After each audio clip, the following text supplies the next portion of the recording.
Hello, everybody. Welcome to Lorebeards Roleplaying. I am Ross Watson. We are waiting for Vera. She should be here very shortly. As usual, some minor technical difficulties on her end. But as you can see, we are talking about some things having to do with World of Darkness today, along with a lot of other cool, or maybe not so cool, metaplots. The topic is, in fact, cursed metaplots.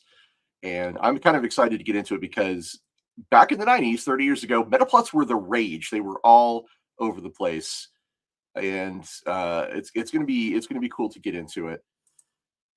So, hello, Seba. Hello, welcome everybody. I guess you guys can hear me, so I'm just not screaming into the void. That's always a good thing. So I should probably start out with saying that you should grab your dice, maybe grab a drink, because we're doing a deep dive into some of the most infamous storylines that tabletop gaming has ever produced. Before we get into the entries on this show, we're going to start with three quick questions. What is a metaplot? What makes a metaplot cursed? And how do the fans actually respond when their favorite settings get blown up by editorial decree? And yeah, I can tell you, I was there for a lot of this stuff. It was not pretty. So let's start with what is a metaplot in terms of role-playing games, tabletop role-playing games specifically. Simply put, it's a published ongoing storyline that the game's developers advance through the official source books over time. You know, gods die, empires fall, villains rise, entire magic systems change. And the metaplot happens whether or not your table's characters had anything to do with it at all, which is oftentimes a big part of the problem.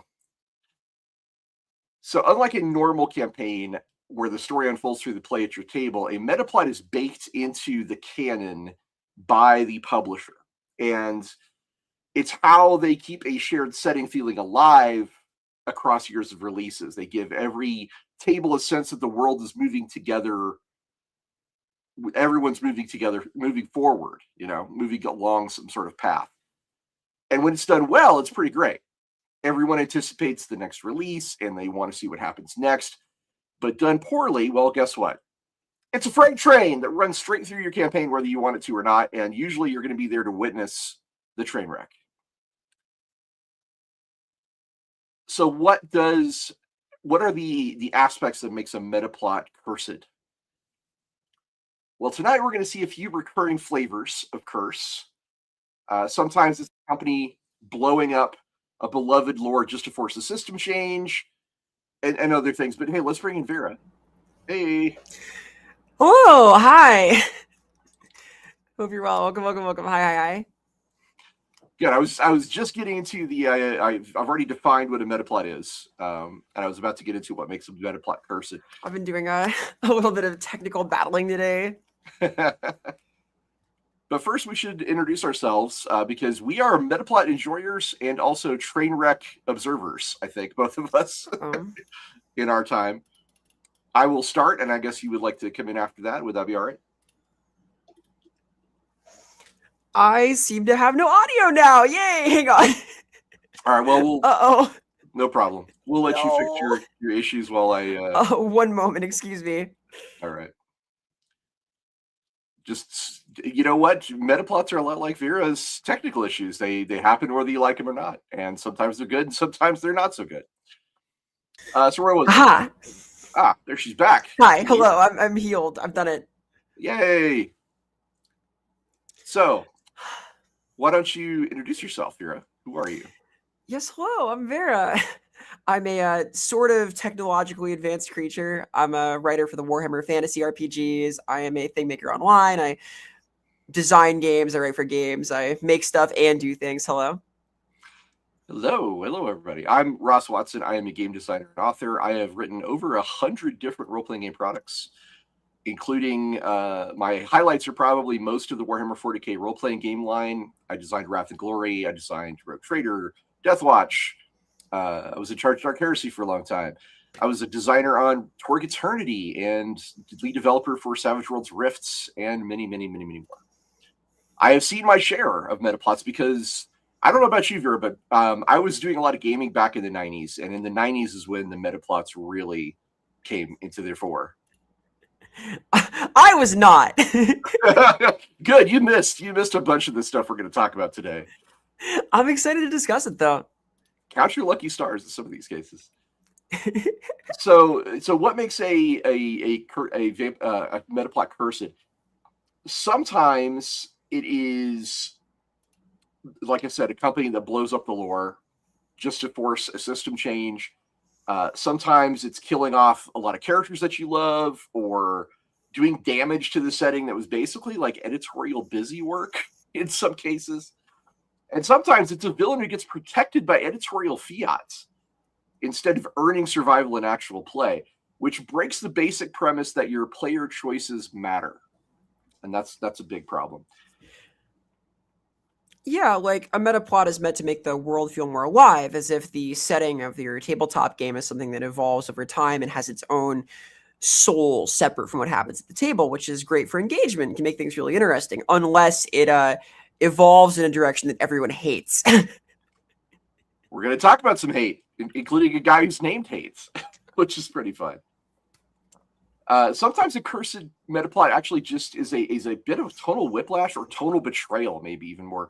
Like if you have a game that builds your trust with a basic premise or theme or genre for many years, and then suddenly veers into something wildly different. And for example, if you really liked a swashbuckling pirate game and insect aliens come into the setting, that might be a problem.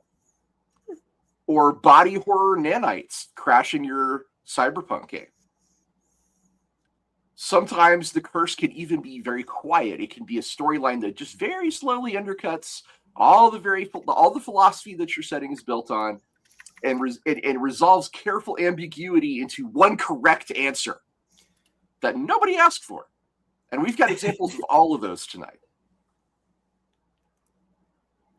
Do you have like some ideas in mind of like metaplots that you were like, this isn't the thing?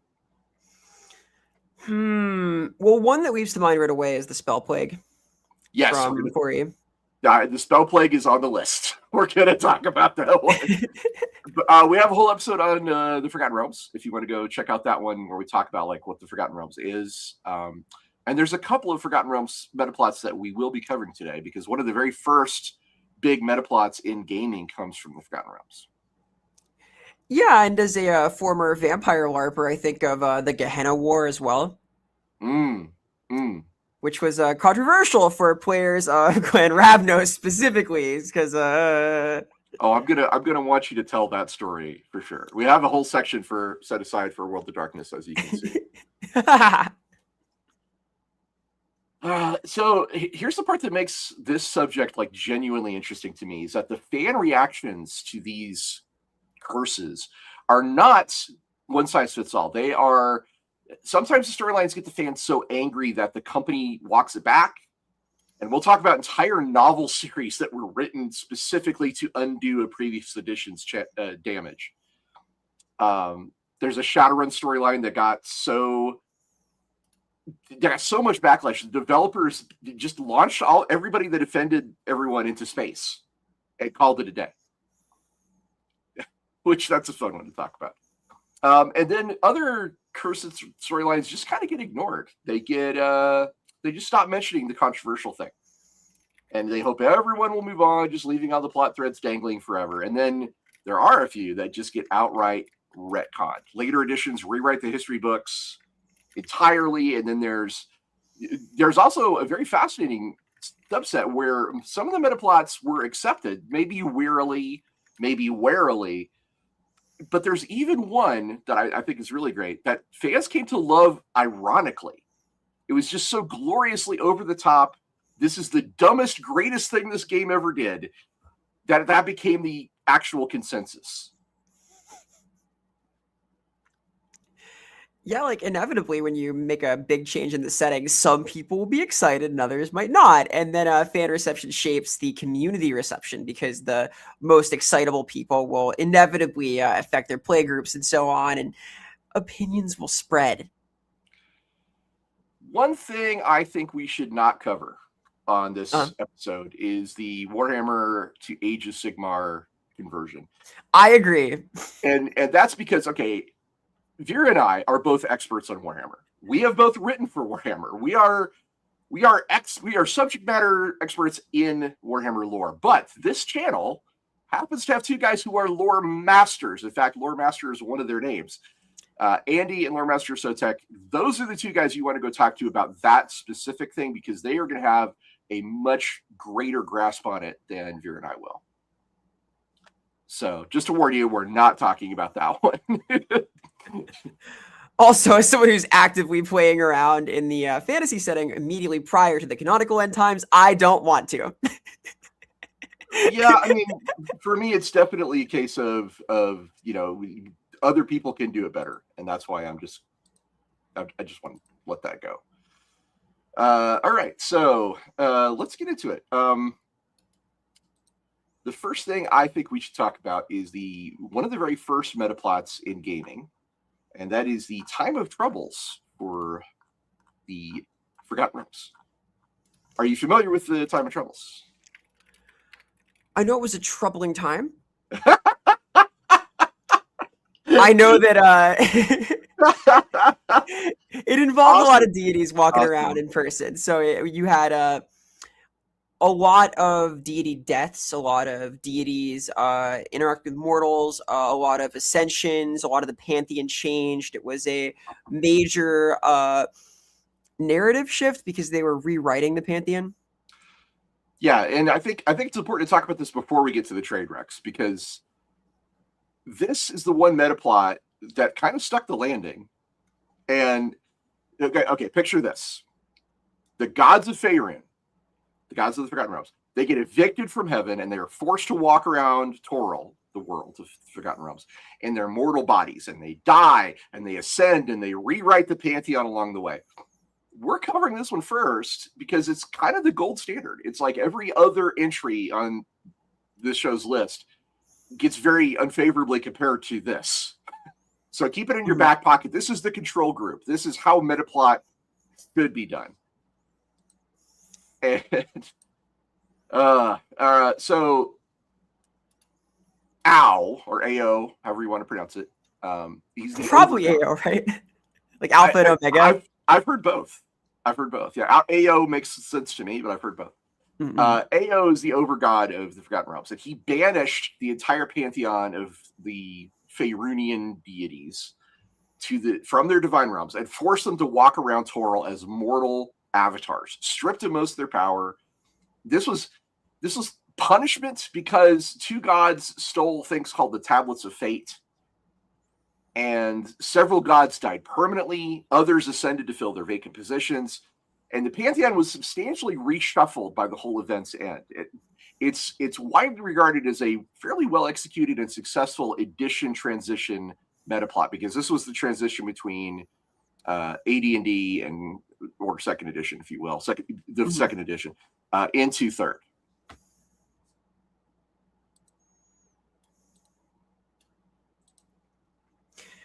Yeah, a lot of the deities that got shuffled here are still stuck around, right? Yeah, well, that's an enduring thing. That's one of the cool things about it, is that it's one of those that stuck the landing to the point where it is still part of the setting, and everybody seems kind of okay with it. There's a thing called the Year of Shadows in the Forgotten Realms setting. Sorry, I got a couple of super chats we got to answer. Biofoot 7874, he says, "What's old Manning my Henderson?" As in, what's up? Thank you, Biofoot. Yo, who up old Manning their Henderson? And also, Ross, I've heard it both ways. Watson is in the house. Thank you so much, Biofoot. This is the part of the episode where I say super chats are the absolute best way to support our channel and keep more Lorebeards and role-playing content coming your way, because it does impact both of us and the channel, and we're very grateful to everybody who chooses to support us with the super chat. I think there's actually a series of novels about this whole thing, which is pretty cool. Are you familiar with what are called the Dead Three in the Forgotten Realms? I mean, they're part of the whole Baldur's Gate thing, right? Because Baal is one of the gods that actually died. They're the scary gods. They're the the properly ominous fellas. They're all like evil aligned. We've got Bale/Ball. There's I think Miracle. There's Right. And Bane. Bane, Ball, and Miracle were the three that Yeah. died. Okay. Yeah. And it's not really cataclysmic per se. It's cataclysmic for the gods. Like the gods are like, oh shit, this sucks. We have to walk around on Earth. So Bane and Miracle. Bane is Miracle's the god of the undead, and what was Bane the god of? Remind me. Like just hate. Like I think he was the god of like being a tyrant. Like literally. Oh yeah, tyranny. Yeah, he was. Yeah, right. yeah, Yeah. Mm-hmm. Yeah, tyrannical oppression, terror, and hate. Yeah, that was his whole thing.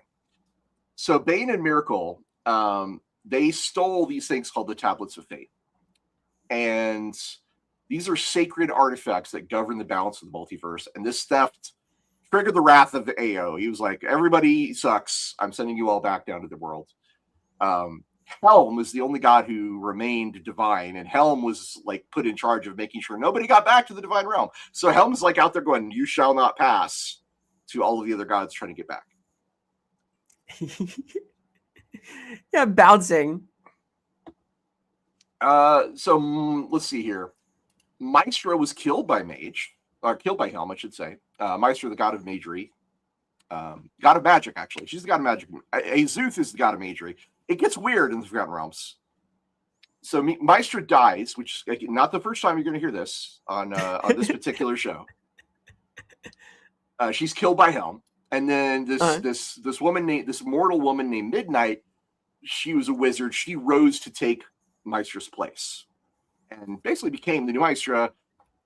And everyone just was like, okay, it's just Maestra again. Like it didn't really make any real change or difference. Torm, which is a god that's a lot like Helm. In fact, their symbols are basically just reversed gauntlets, and one has an eye and one doesn't. And Torm is a god. He sacrificed himself in this big battle, while there's a mortal thief named Cyric, sees the opportunity to ascend to godhood. And for a while, he actually had all three of the dead gods, Bane, Bale, and Miracle. He had all of their portfolios. Eventually, this kind of shook out to where he became like the god of trickery and murder, and the rest of the aspects kind of were divvied out elsewhere. The full death category of gods is Bale, Miracle, Lyra, Ibrindul, Moander, Gilgleam, Maestra, and I think that's all. And Torm, obviously. Which those were, I mean, let's be clear, nobody was really like that upset about some of these gods. Gilgleam was not particularly popular.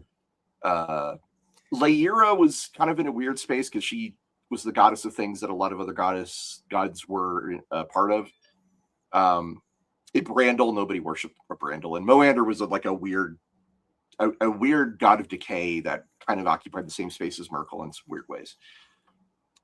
And I am sure that there are Forgotten Realms purists out there who are shaking their fists in rage that I am glossing over a lot of details, and I am probably characterizing these gods in very broad senses and not. And they may feel it's inaccurate, and that's fine. Like I'm not here to be your guide through the pantheon of the dead gods. Let's just say that a whole bunch of gods died, and then things got even weirder because there were wild magic zones and dead magic zones. Do you remember this stuff here, or the wild magic and the dead magic? Well, yeah, because magic was out of control, right? Because Maestro died. So of course, so the weave is going to be messed up. There's no regulation. Yeah, and again, not for the first time.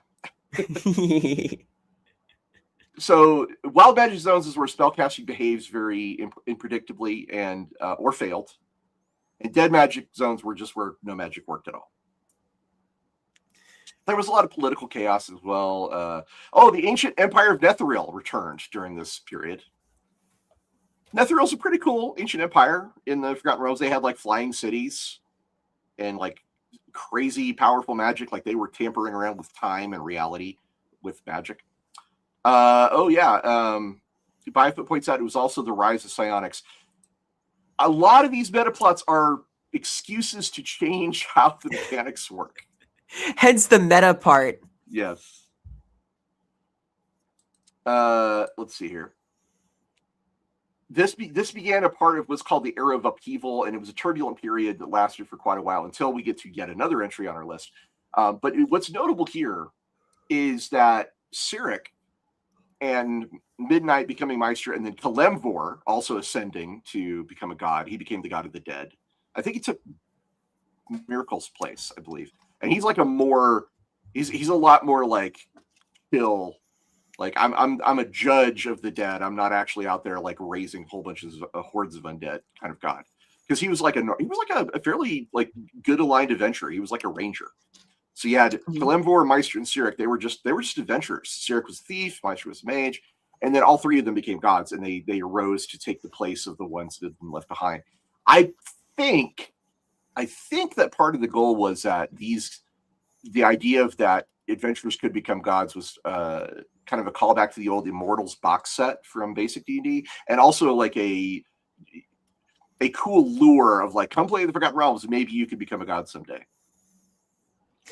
Yeah, like one thing that makes this work as a metaplot is that it provides inspiration for character arcs, right? Not only meeting the gods and encountering them and being involved in their struggles, but also the possibility of ascension, which is tempting to a lot of power fantasy players who would like nothing more than to sneak away a tablet and have their character enter the pantheon at the end of the game. I was there. I was playing D&D at the time. It was exciting. It was interesting. I didn't agree with that. Like, I didn't like the idea that they just like destroyed a whole bunch of gods that I had barely had the chance to get to know. But at the same time, I didn't hate the idea of like trimming down some of the fat, because the pantheon, the deities of the Forgotten Realms is a big, big, big list. So shrinking it a little bit, maybe not the worst thing. What about my favorite demigod? What about them? Listen, there's still a lot of gods. I mean, gods by the bush, gods by the bushel, gods by the pound. It's an old Babylon 5 reference there for you. But what about Moander? Oh man, I remember reading a novel that had Moander in it, but I can't remember what that was even from. I mean, it must not have been a big deal, I guess. Well, Moander comes back anyway, so it's fine. Well, Forgotten Realms, not necessarily everyone stays dead. Maestra is a great example of this. She never stays dead. Got a super chat from Syndicalist Wallery. You want to read this one? Yeah, thank you so much, Syndicalist. Managed to catch the stream. Thank you. Hi. Just finished a Traveler session. Players learned they were accidentally running guns to the Space IRA. Hell yeah. One of the hazards of, being a space trucker. Traveling and trafficking. Very cool stuff. Thank you so much. So yeah, I don't want to spend a lot of time on the Time of Troubles. It's just, here's your control group. This is the good one. This is the one that worked, and the results stayed around, and everyone seemed to be basically happy with it. And now we get to the actual fucking train wrecks, which is going to be great. Yay! I love it. All right, so let's talk about your favorite, the Spell Plague. Ah, yes, the Spell Plague. This was the bridge between 3rd edition and 4th edition. Well, I mean, it's quite similar in some ways, right, to the Time of Troubles. Because Mystra dies. She does. It's God, how do I put this? Buckle up, everybody. This is the one that made half the D&D fan base riots, basically. Yay! Maestra gets murdered, the weave gets shattered into blue wildfire, an entire century vanishes with almost zero explanation. Beloved characters get fridge stuffed just to clear space for 4th edition. We're going to go deep on why fans still bring this one up with actual venom nearly 2 decades later, and why Wizards basically had to apologize for it with a 6-novel series. I mean, that's a pretty dramatic shift, right? Like, we need to write books to excuse the meta plot rather than to execute the meta plot. So, what do you remember about this one, Vera? Well, it's a return from some of the main cast from the Time of Troubles, like Cyrix here, right? Yeah, Uh, the gods from the last one are definitely mentioned. yeah, and I feel like in some ways that's a deliberate move. Like, hey, here's our cast of deities that are enjoyed in their last big shift. Let's throw them back in. Let's run some of the same elements. It's all about like magic exploding, right? Yeah, so it starts off with Sirik and Shar assassinating Maestra. Mm-hmm. This shatters the weave, which is the universal structure binding all arcane magic in the Forgotten Realms. And the shadow weave, which is dependent on the weave and is like Star's version of the weave, also collapses. So spellcasting across the entire setting gets destabilized pretty badly. Sirik, who at this point went crazy, his madness contaminates the leftover arcane energy from the weave's dissolution, which produces this thing called the spell plague, which is a wild magic force that manifests as storms of blue fire. It gets weird. Yeah, it was colorful and dramatic, and once again involved a lot of gods evolving or devolving or changing or transforming. Ricky Chapman, our local RPG enthusiasts. I love hearing from Ricky Chapman. When you mentioned those floating cities, we had a PTSD moment. Anyone here remember the Fey Rim? I do. I remember the Fey Rim. If you know, you know. They were these weird cone-shaped creatures from beneath the Anurok Desert who were like weird masters of magic, and they could do all kinds of crazy shit with magic. Well, they're mean, right? They're like bastards. Yeah, they were also that. They were evil. They remind me of a design from Elden Ring's DLC because they look like sunflowers, right? They do. They did. They are very Elden Ringy. Yeah. There was a specific like sunflower monster that I suspect was inspired by these guys. So Let's see. There's a whole country called Halrua that gets basically destroyed, although some of them escape. They shift their kingdom into a parallel world to do it. The blue fire of the spell plague spreads through all the planar gates and portals. It annihilates a bunch of regions across the continent, creating what are called change lands or the plague rot lands. The underchasm, which is a weird way to say underdeep, among others. Parts of the alternate world of Toriel, which is called the Beer, so Toriel Beer, they switch places. This is where we get Dragonborn in the Forgotten Realms. The Dragonborn showed up from the other world. They were brought here by this whole thing, and they were brought into a place called Unther, which Unther itself was sent to the other world. Let's see. Azuth, which was the god of spellcasting, he got thrown into the Nine Hells and was absorbed by Asmodeus, who becomes god. Sirik is tried and imprisoned by a divine tribunal. There's a guy called Savras who dies. There's a guy called Malar who is weakened and then killed by his own beasts. And Malar was a cool bug. I really liked Malar. One of my favorite gods of the Forgotten Realms. Talos, which is another god of the Forgotten Realms, not the Talos from Skyrim, to be clear, different guy. Talos is revealed to secretly be the orc god Groomsh, which people did not like. And he was expelled from his part of the faction, the Gods of Fury.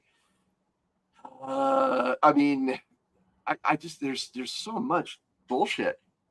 The biggest thing probably is that the 4th edition Forgotten Realms book comes out, and it's a century later. Like, it shifts the timeline 100 years ahead. Yeah, they redid some of the map. Like, there were sections that fell into the ocean or caught on blue fire or started levitating, and it really was a dramatic shift. Yeah, Wesley points out the Dragonborn gets teleported in. This is where we get Dragonborn, which is wild because you already had Sorials, which were essentially Dragonborn. They were like a little more dinosaur and a little less dragon, but they had a perfectly valid race that could have just said, "Hey, Sorials are Dragonborn. Here you go," but they didn't. And again, there's probably some Forgotten Realms purists out there shaking their fists. How dare you suggest that those two species are the same?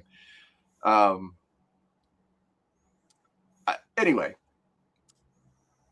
Maestra did, of course, return. The weave was restored, and magic returned to something resembling the pre-spell plague crisis, although there were isolated areas where the plague lands still persist. And AO then later initiated a thing called the Second Sundering, which we will be talking about, to fix all this, which was the transition between 4th and 5th. To literally undo a lot of the things we just listed.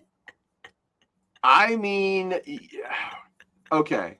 Well, it explicitly walked back the Talos thing, right? Among others. There is a widely circulated interview with R.A. Salvatore, or Bob Salvatore. He's one of the best writers for the Forgotten Realms novels. He's the creator of Drizzt to Erden. He did all those Candlekeep books. He wrote a lot of Forgotten Realms novels.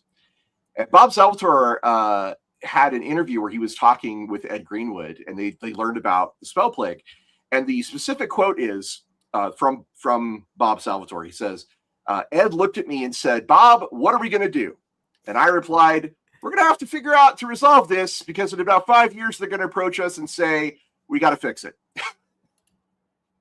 And that is incredibly ironic and prophetic for a creator to say, because that is what the Second Sundering did, is it course corrected the whole thing back to fix it. And Bob and Ed were specifically recruited to write that fix. And he said, he also said that that he wasn't passing judgment on the additions, but Bob Salvatore said that the scope of the alterations of 4th edition D&D to the Realms lore almost broke him. That is the specific quote. And as a novelist trying to keep his books consistent with the shifting rules and the nearly century-long timeline jump, this is a very rare case of an author, a very celebrated author, going on record and describing very real professional strain caused by a metaplot decision that he had no control over. And Ed Greenwood, right? Ed Greenwood, the creator of the Forgotten Realms, he got to talk about this as well years later. And he said the weave went wild because, according to Ed Greenwood, and he would know, Maestra is the weave, and she had just been murdered. So the effects of that on arcane casters, and no one had intended that, according to him, were an unplanned side effect of the choices rather than a deliberately engineered change. And people are still asking the creator, why did this happen over a decade later? Suggesting that the explanation of the events was, shall we say, a little bit lacking in the original release. I love unplanned side effects. Big fan of that. I mean, that's wild. Oh, the spell plague. Okay, what? Before I get into the fan reaction of the spell plague, do you have anything you want to say about it, or your reaction, or reactions that you saw? I think that the reaction was pretty extreme. I think it was pretty rough to shift that far ahead. I think that they kind of earned it by running the same playbook again. There's something about having the same like top notes that I feel makes it maybe fit that it was objectionable. That and like the real jump, because like when you move the setting that far forward, like of course people are going to get upset because you can't like easily transition your campaign, and that is the biggest weakness of a metaplot shift like that, is that you can't like take the new books and run your same guys.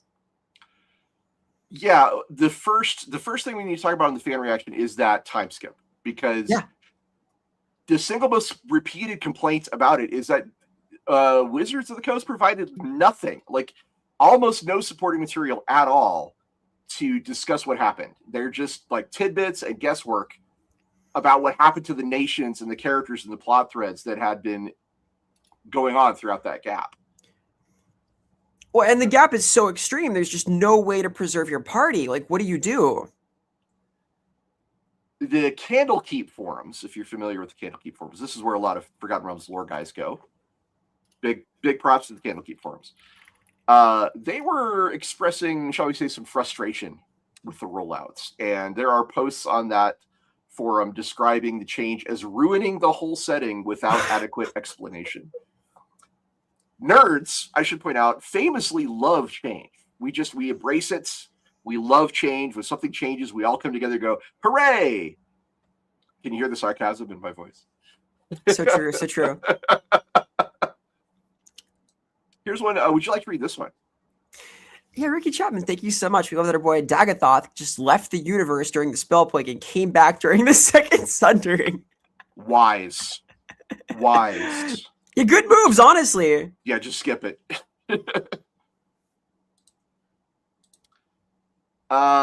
Another big part of the spell plague being a problem was a lot of characters were killed and a lot of nations. Well, a lot of characters were killed and two big nations were essentially destroyed. Are you familiar with Drizzt's band of heroes, Wolfgar and Brunner Battlehammer and Catti-brie and Regis? We've heard of these guys. Well, two of those names I just mentioned died during the spell plague. How exciting is that? Yay! Not especially. There are two nations that have very deep lore, Mulharand and Unther. And these were just two. I think there might have been more nations that got screwed up, but these two were basically destroyed. They were either displaced to the other world or they were erased from the map and replaced with far less developed content, shall we say. Wizards of the Coast staff, it has been reported, were describing their design philosophy explicitly as an effort to kill the sacred cows. Which many fans interpreted as a gratuitous destruction of continuity rather than organic world building. And I 100% agree. That is, don't say that about a property that's got 40 years to build up, please. Please, God. Well, they say kill your darlings, right? Okay, yes, but darlings is different than this, I think.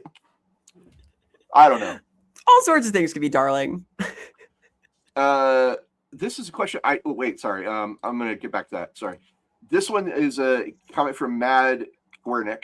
He says, didn't it also screw over Neverwinter? I don't know. That's a question that I can't answer. I think that a couple of the landmarks just disappeared.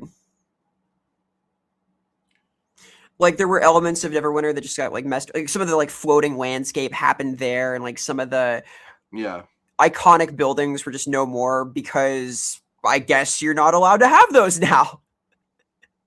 Was like the cloak tower? I think, yeah, I didn't pay a lot of attention to this, to be clear, because I was like, no, thank you. I don't want to be here for this. I was like that guy that was mentioned earlier. I didn't want to be around. Syndical Swallower, do you want to read this one? Yeah, thank you so much for the super chat. As a 40K and World of Darkness fan, ignoring 90% of Metaplot is my default. My entire friend group are the spirit of stubborn old men in mid-20s bodies. You are grognards in the making. This makes you strong. Love it. Love it. I have that energy. I have that bitter old man energy today. So yeah, one of these changes were seen as very inconsistent. One of the biggest examples is Halrua, which was a nation that was saturated with magic, that was destroyed by the wild magic and spell plagues. And a lot of other places that were magically saturated, or places like Mithranor and Silvery Moon, where they were left unscathed. And it was just like, why? You know, it's kind of a contradiction. It felt arbitrary. And then this secret, then there was the retroactive reveal that Talos was secretly Grumsh the whole time. The orc god of war was secretly the god of storms. So really, okay, interesting. Tell me more about that. It struck many longtime readers as an ad hoc addition that clashed with established lore rather than some sort of satisfying twist. And yeah. Would it surprise you to learn that most of this went away, Vera? Well, no, it wouldn't, because 4th edition did not do very well. Well, I desperately want to have an episode on this show where we talk about the different editions of Dungeons & Dragons. I even want to do like a ranking, like a tier list. Yeah, like we talked about them a little bit as we were making characters for each. We didn't like talk about sort of the structure of them and how that evolved. And these meta events are very relevant to that. So Mitra came back after 4th edition. She just came back. The weave was fine. Yay! This They undid fixed it. Yeah, this is the signature magical instability. Just it's fine. Don't worry about it. We fixed it. The second Sundering, which is the next thing we're going to talk about, this is another metaplot, but this was explicitly framed as a repair operation because it was basically made to reverse the damage of the spell plague and restore all the displaced lands and bring populations back and roll back a lot of the cosmological and geographical changes. The 100-year timeline jump was substantially walked back in 5th edition. The Sundering novel series, they fixed it in a novel series. We were talking about this, where they published 5 books to tell you, no, it's fine. It's fine. We're bringing it back. We're bringing it back, everybody. And the 5e material for Forgotten Realms moved the default campaign date way back so that the spell plague lasted a lot shorter period of time. Which retroactively would have saved people trying to move their party edition to edition, if only not for the entire version of the game that was between these two things, right? Yeah. Wesley says, hot take, I think 4E gets too much hate. It gets a lot of hate.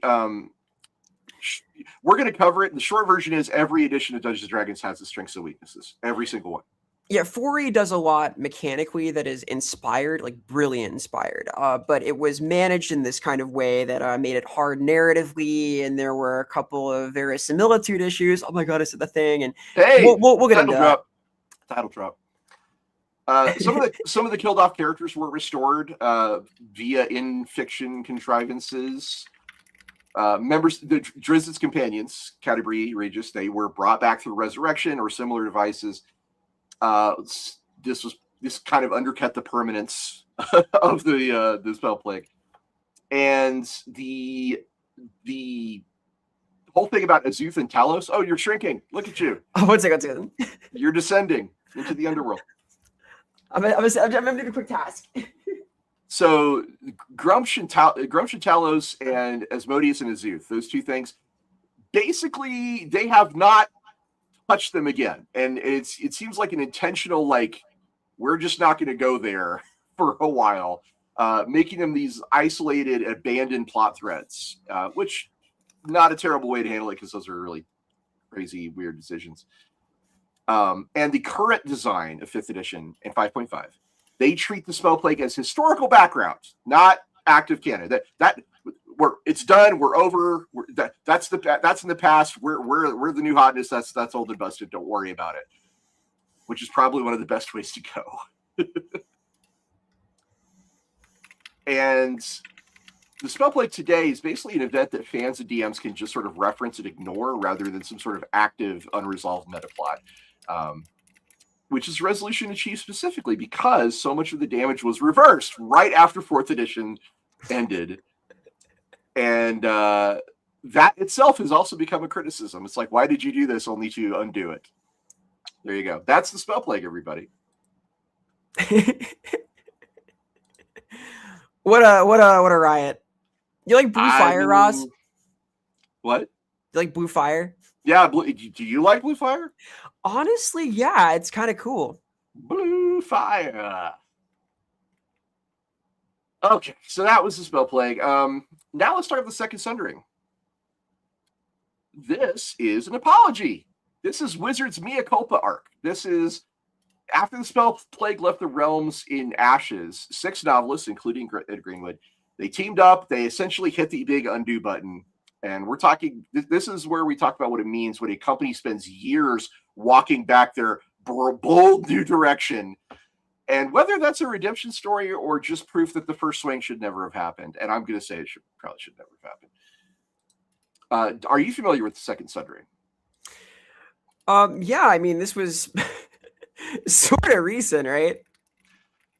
Quasi in the way of things. I mean, we've basically covered most of it just by talking about how it undid the thing. It undid the thing. Well, we're going back to the Tablets of Fate again. No, please God, no. No, we love the Tablets of Fate. Because those are important, AO made them again. Now we have new tablets, right? If you want to read the novels for the Second Sundering, the novels are called The Companions, The Godborn, The Adversary, The Reaver, The Sentinel, and The Herald. They're written by some pretty good authors, including Bob Salvatore and Ed Greenwood. And the Sundering just was a big apology arc, and it just, the reaction was mixed here. A lot of people treated it as confirmation that the spell plague had been a mistake rather than a lasting creative direction. And since so much of it was undone in such a short period of time, it kind of created some whiplash. And there were these, you basically had 2 consecutive multi-year world-altering resets back to back. And it made the realm's history feel less like continuity and more like a bunch of corporate reset buttons, key to the product launches. What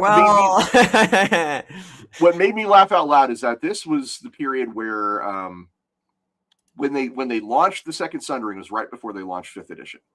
And in that period of time, before 5th edition was launched, Pathfinder, for the first time, was outselling D&D. And people were split. The D&D fan base was actually cracked right down the middle. Because there were people, like myself, who were like, hey, I'm just going to go play Pathfinder rather than play 4th edition. And there were a lot of 4th edition guys going, no, this is the new thing. You need to get on board with us. There's a lot of reasons for this. There was a lot of marketing decisions made about 4th edition that caused a lot of rancor. But the fact that they called it the Second Sundering made me laugh out loud, because it's literally, that's what was happening to the fan base. They were sundered. They were broken in half. Got a question from Watchdog 3079. Has there ever been a metaplot in D&D or an other tabletop role-playing game that succeeded in its goal for the setting? We talked about that with the Time of Troubles. That is our example of one that succeeded. That was a strong one. Yeah. Arguably, I think the clan invasion for BattleTech / MechWarrior was another one. Yeah. Everyone loves the clans. Eventually. There was a little bit of a rocky period, but yeah, eventually we all came around. Well, they endured is pretty cool. Everyone loves the honor levels and so on. It's neat. Do you refuse my bachal? Af or neg?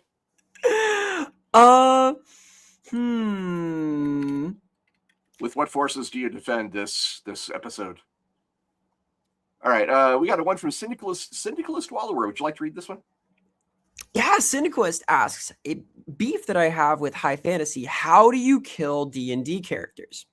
Resurrection is so common that anyone can come back. I like my settings lethal. Well, as per rules as written, there are not a lot of ways to permanently kill D&D characters. There are creative solutions to get someone's soul back or reanimate them or do this and that. What I would suggest is that if you want to run D&D in a highly lethal way where death has permanent consequences and means a torn up character sheet, you need to align your version of the setting and your vision of the setting to that, which is allowed but must be discussed at the start of the game. That is a session 0 kind of thing, and it will change tone a little bit because D&D wants you to be able to spend diamonds to unkill people in the party, right? And if you don't want that, you need to make it clear and you need to structure around it and you need to allot for that in the tone of your game. There are a lot of like weird little tools to come back to life in the setting and system also. Yeah, I agree with Vera. Also, you can play, there's a lot of games that are basically D&D but not. Dungeon Crawl Classics might be for you. I would point to that one maybe. All right, so the next one we want to talk about, the last of the D&D ones, is one I'm not going to spend a lot of time on, but are you a Dragonlance fan, Vera? I would not say I'm a passionate fan. I like what I know. And you like dice, right? You like rolling dice? I do love rolling dice. Okay, well, the second Cataclysm of Dragonlance is where TSR looked at this setting and said, what if cards instead of dice? I like rolling dice. I know, so did everybody else. This is the Saga edition of Dragonlance. This is where they tried out they tried out turning it into all cards. Oh, she's descending again. Don't mind me. Into the underworld.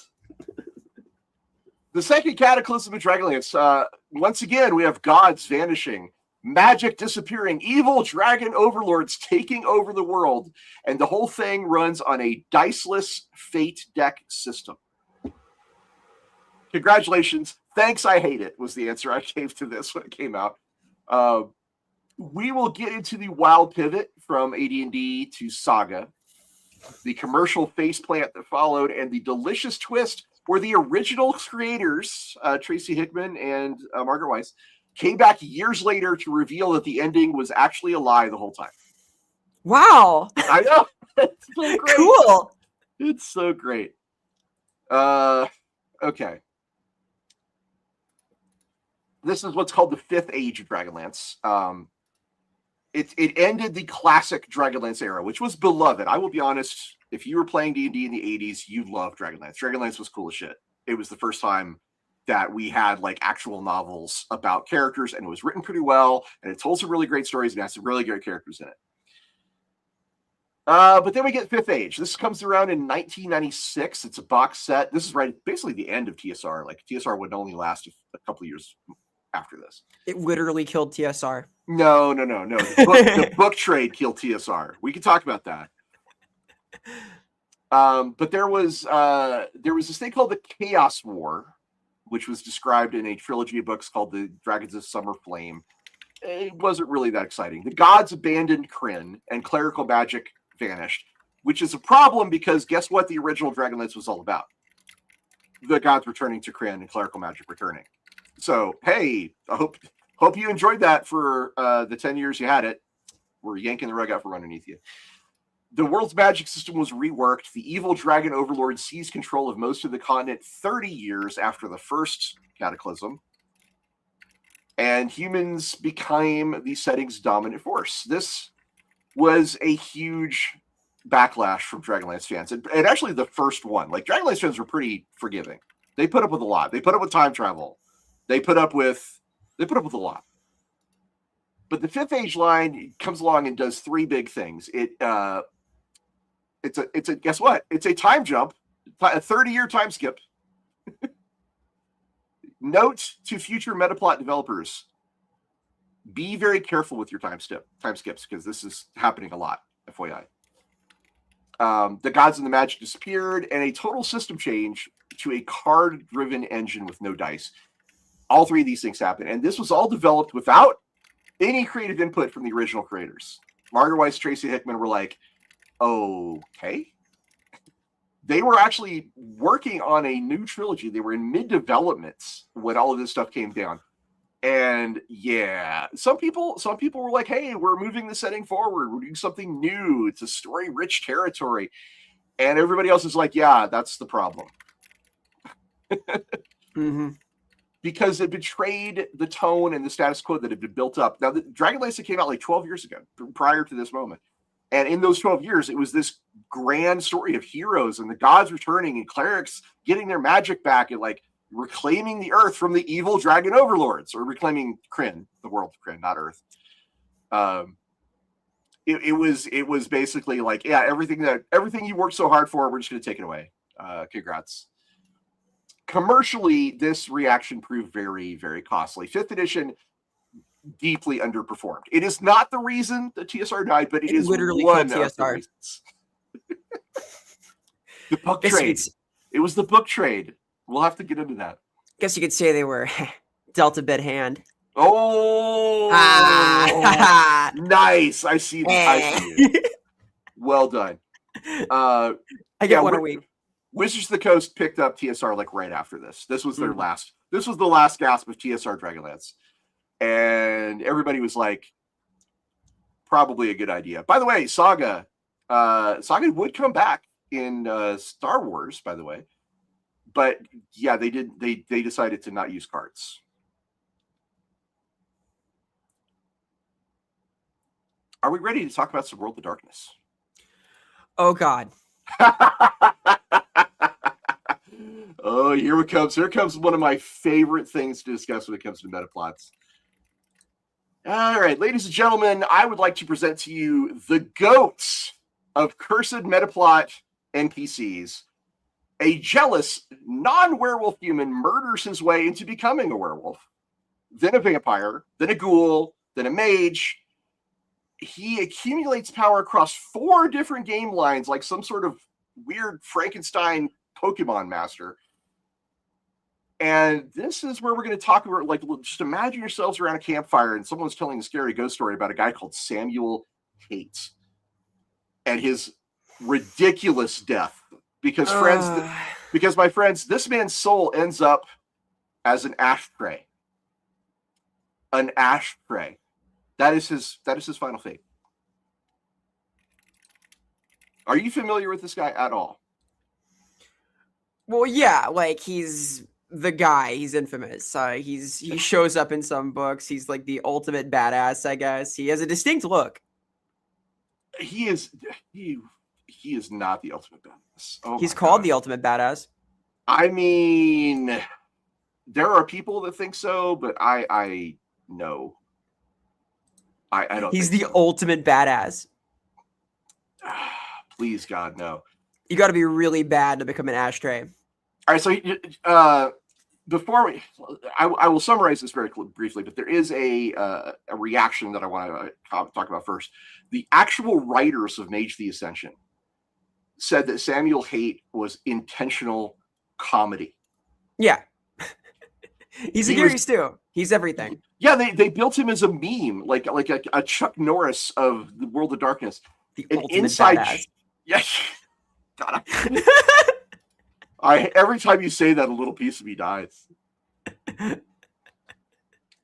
He was meant to be a serious villain, taken as consistent world building, but retroactively, he was framed. His entire power escalation fantasy arc became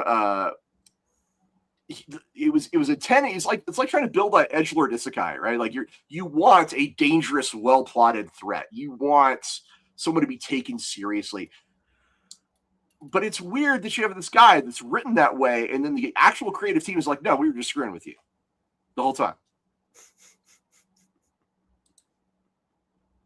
So Samuel Haight is he's a human, but he's actually called a kinfolk. Do you know what kinfolk are, Vera? Well, based on what I know about Haight, they're part of the clan but can't become proper wolves. Right. They are like the cousin of a werewolf. You know, they're not the father or the son. They're part of the family, part of the bloodline. They can kinfolk can sire other werewolves, but they themselves don't really have anything other than like the latent potential to eventually be the father of or the mother of a werewolf. And so Haight begins as a kinfolk to the Garou, the werewolves. He is denied the birthright of being a true Garou, despite his father and his cousins having been a Garou. He became consumed by jealousy and resentment and felt that they had all rejected him because I'm so edgy and I'm going to brood on a rooftop in the rain in my trench coats.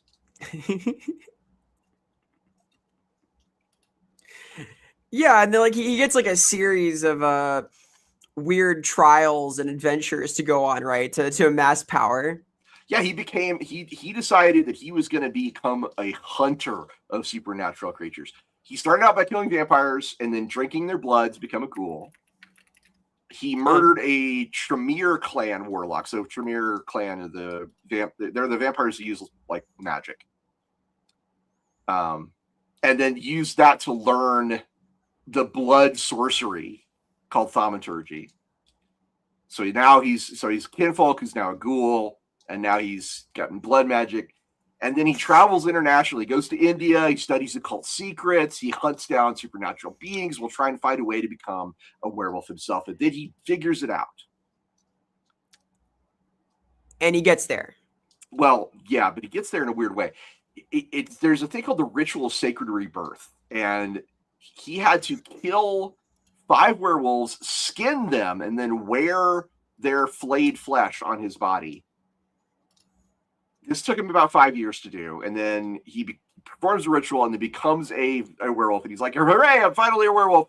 And of course, this is not a pure ritual of Gaia. This is a corrupted ritual of the worm. And a lot of these terms are probably going over people's heads. Like, we're not here. I mean, do you want to try to explain this, Vera? Because I'm losing my thread here. Okay, Gaia is like the good Earth mother for chill hippie werewolves. The worm is like the evil, nasty super dragon for like evil villain werewolves, and that means that Samuel Haight is cursed with awesome.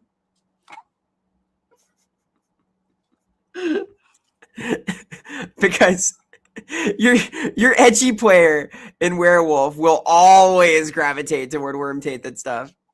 Just a taste. Oh God.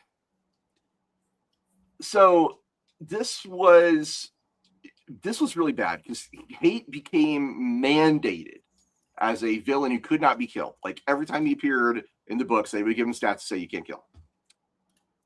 He's an antagonist. His ongoing storyline is meant to connect all of these events across vampire, werewolf, and mage. He had this stolen fetish called shedding the spirit skin, which allowed him to enter the Umbra, which is the spirit world. And he dabbled in vampiric powers and mage powers, and he became what a lot of people would describe as this invincible hybrid monster. Wow, cool. And let's just say he became extremely widely mocked. I was playing Vampire Werewolf in the 90s, and people would talk about Samuel Haight and be like, man, F that guy. Like, just like spit on the sidewalk kind of reactions to this. Are we at the part where he goes to the Amazon yet? Oh, why don't you please tell that part? He like gets like the curse sort of on Conquistador or something. Like there's like new levels to this. It just keeps happening. The curse sort of I didn't even know about this. What is going on with the curse sort of the Conquistador?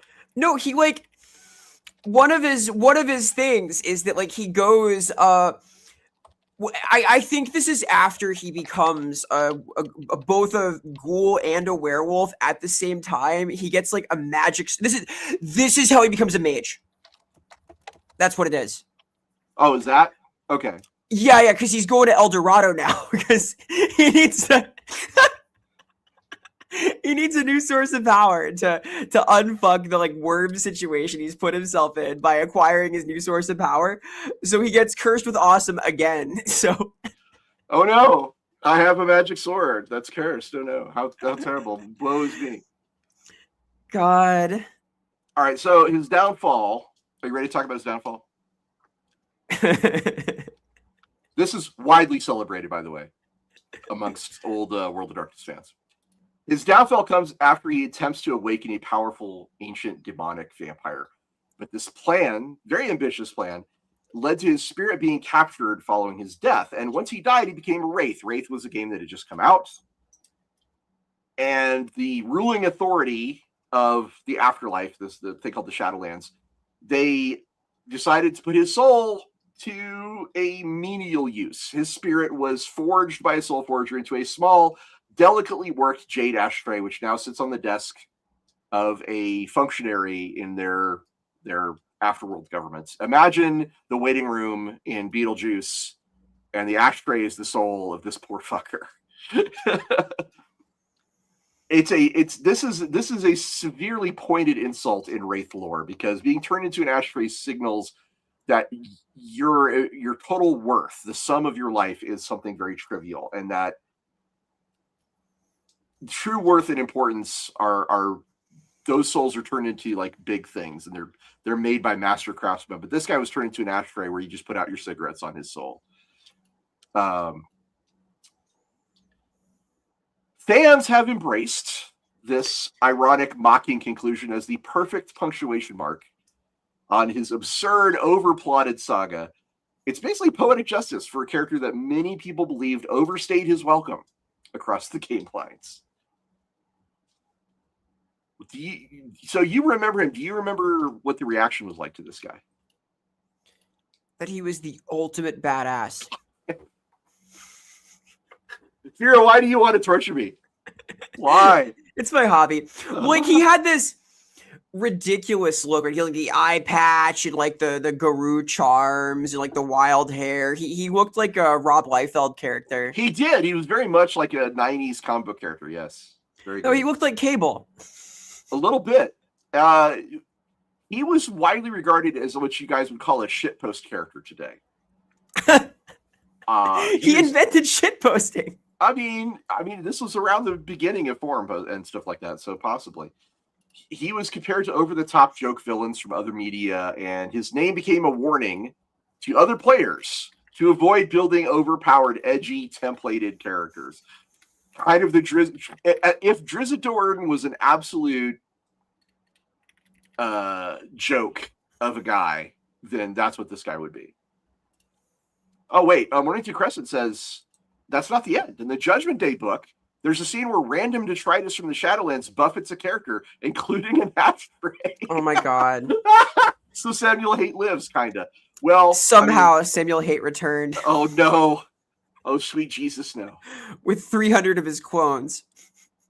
Rick Chapman says, so he's a ghoul stolen moon wizard, huh? Neat. I feel like you guys are just going to celebrate him to make me feel bad. Well, like part of what a metaplot does is inspire people at the table, right? Part of the idea is that it can give you ideas for how to develop your own campaign, or you can pattern around it and include characters. And I feel bad for GMs whose players wanted to become ghoul, werewolf, wizards. That's a lot. That's a lot. I think you could say that his backstory started strong. Like there's a sympathetic antagonist through a mirror darkly. They're there for the grace of God, go I kind of thing. But he became flanderized. He just turned into this absurd parody, a caricature of a bad guy.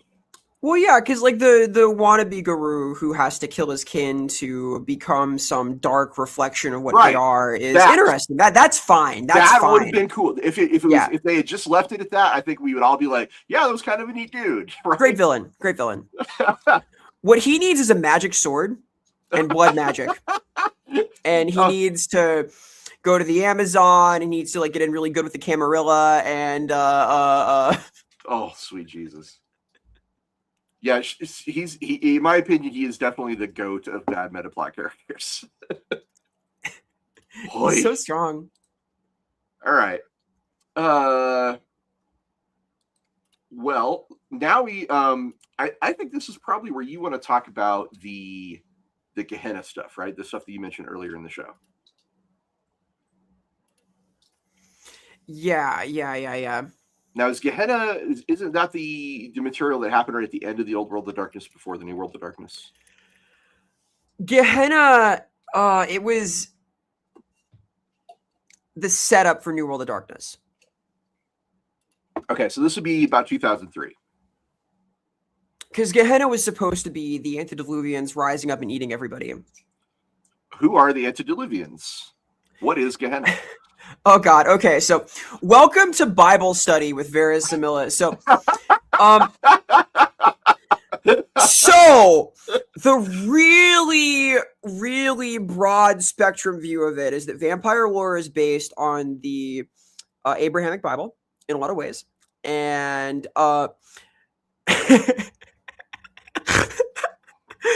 Cain and Abel from the hit TV show The Amazing Digital Circus are very important in vampire lore, and they are like Cain is like the progenitor of vampires, and also the Digital Circus. And the important thing is that all of these like iconic biblical characters from the Bible fandom do show up.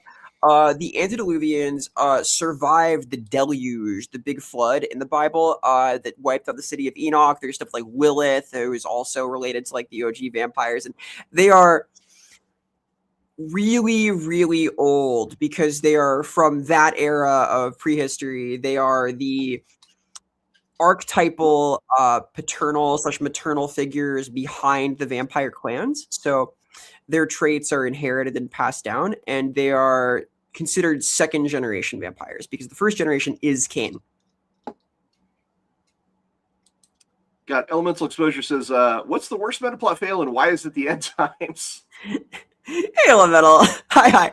We're not talking about the end times today. Ha. Yeah. As I said earlier in the episode, we're avoiding that because the true lore masters are Andy and Sotek, and those are the guys you want to talk to about specifically Warhammer Fantasy Metaplots. And I don't want and we don't really want to. So there's that. But thank you for the super chat. Thank you. Worst Metaplot other than the end times. Well, you probably heard the venom in my voice talking about Samuel Haight. I consider him the worst of all time. That whole thing was, in my opinion, the worst. He's very funny. For a certain value of funny, I guess. I lived through it, Vera. I just can't. The trauma sticks with me. Yeah, Gehenna was built up in setting material for World of Darkness, including the Book of Nod. They published a lot of like very religious aligned texts that were supplemental material for the setting. Would you read this one? Yeah, Sig River Guy, thank you for the membership. Also the plot of Abraham Lincoln Vampire Slayer. You heard it here first, folks. The World of Darkness, Abraham Lincoln, and the Amazing Digital Circus are all part of the same expanded universe. We'll find out more about this in 2027. Probably. Thank you so much. Thank you. Memberships do support the channel a whole lot. We appreciate it. So did you have more to say about Gehenna and how that worked out and why it was bad? Oh yeah, like there were a whole lot of steps that went into this. Right? There was like a lot of lead up. This was like the cataclysmic end of vampirism that had been teased in the setting for a long time, because like, oh no, the second generation vampire is going to eat all of their children and amass power and then challenge God or whatever. And it was such a big deal that it had like cultists of Gehenna. There was like the time of Thin Blood, where they introduced like thin-blooded classes to the setting, like very weak vampires who become more common and then rise up and diabolarize things, just like when you eat another vampire, which is of course the theme of this. Lots of signs of the end, like the return of Cain. In Vampire the Masquerade Bloodline, spoilers, there is a character who drives a taxi for you in the game who may well be that. So they've been teasing this even in the video game that BTM is best known for. There were like a lot of things leading up to this that hinted at it, and Gehenna kind of happened. Sort of. Yeah, well, there was a whole their whole transition, the shift from Old World of Darkness to New World of Darkness. Do we want to talk about that? Although I have one other Old World of Darkness one I need to talk about too. Yeah, like the idea is that Gehenna is something was always coming, and the transition is like, okay, it's actually started, but also it's not happened, but also there are people who think they're fighting in the Gehenna War itself. There's like not a rampant apocalypse, but like a lot of bad things are happening. Like there was like this like gravitation of vampires to the Middle East and to like certain other important biblical locations. The Sabbat kind of realigned. And this was like part of their attempt to make the Sabbat less sympathetic, which was also a big meta plot thing, because the Sabbat were a popular kind of game, and they sort of rewrote them into vicious murderers who were like fatalistic cultists. Did this have anything to do with the Week in Nightmares? Because I was going to cover that separately, but if this is the same it's all. Please move on. It's the point is this became like a vague thing that was sort of ongoing as opposed to a cataclysmic final boss showdown, and I think that's a good point to move on to the Week in Nightmares. Well, I do have one last question for you. What was the fan reaction to this Gehenna storyline? What was your reaction? Deep confusion, because it had been built up as the biblical end of the world for a long time and became sort of a whimper, which is not, I would say, satisfactory. Like you can't say it's like the beginning of Gehenna and like edge it like that, because it was meant to be destructive, right? And instead, nothing, like all of the signs started to appear. It like gave people an in, but given that the out is ending the setting, I think a lot of people didn't want to run with that ball, because it is a climax, sure, but the inevitable end of the antediluvian showing up is either likely they wipe everyone out, or less likely they're diablerized and like someone's character becomes a second generation vampire, which is basically a demigod.